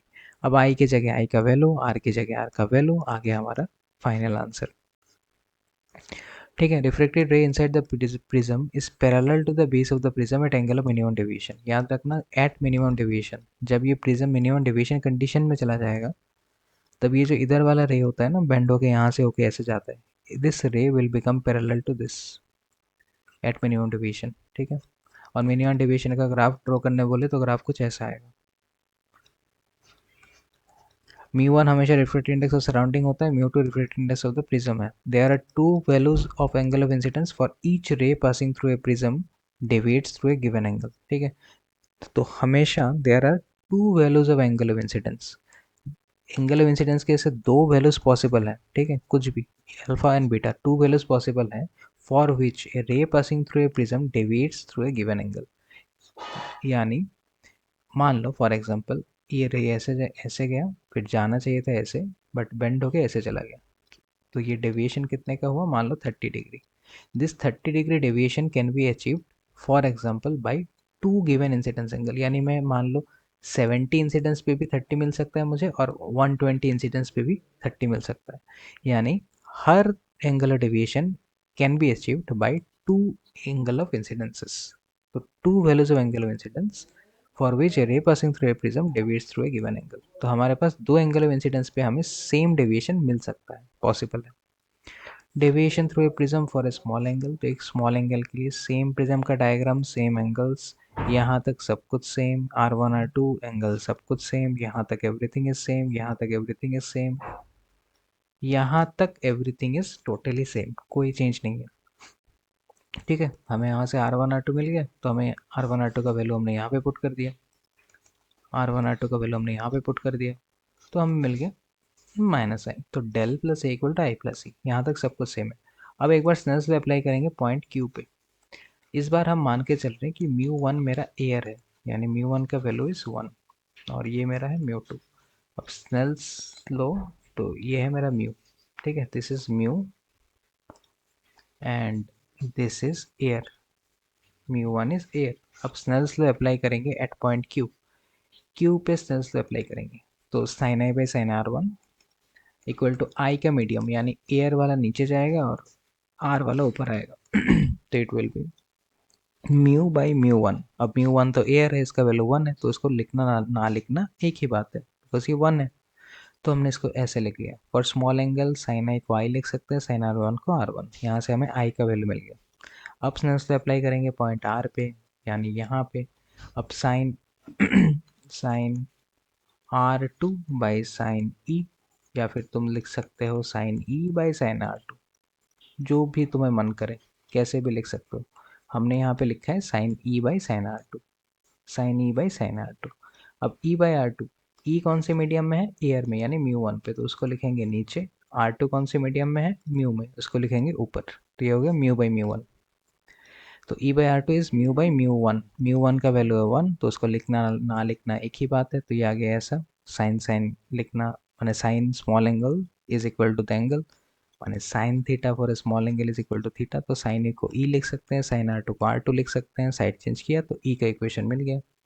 अब हमें ई भी मिल गया, आई भी मिल गया। अब इन दोनों वैल्यूज़ को इस वाले इक्वेशन में डाल देंगे, तो del plus A equals to I plus E. तो del plus A equal to I plus E, side change करके आई प्लस ई माइनस ए, तो डेल आई की जगह लिख सकते हैं म्यू आर वन, ई की जगह लिख सकते हैं mu R two minus A, mu common, ये आ गया आंसर। अब again at minimum division R one and R two equals to A, तो R one and R two की जगह ए डाल दो, तो आ गया तुम्हारा फाइनल आंसर। याद रखना, जब एक लाइट वाइट लाइट आता है प्रिज्म के अंदर, तो ये ऐसे बेंड होता है, पी सबसे ज़्यादा बेंड होता है, आर सबसे कम, बिकॉज हमें पता है लेमडा के साथ बेंडिंग का म्यू का इन्वर्स रिलेशन है। ठीक है, तो वो उतना ही, जितना जिसका वेवलेंथ जितना कम होगा वो उतना ज़्यादा बेंड होगा। यहाँ पे और कुछ नहीं है, दिस इज ऑल डन। ठीक है, तो प्रिज्म यहाँ तक है, ऑप्टिकल इंस्ट्रूमेंट अगले वीडियो में करेंगे।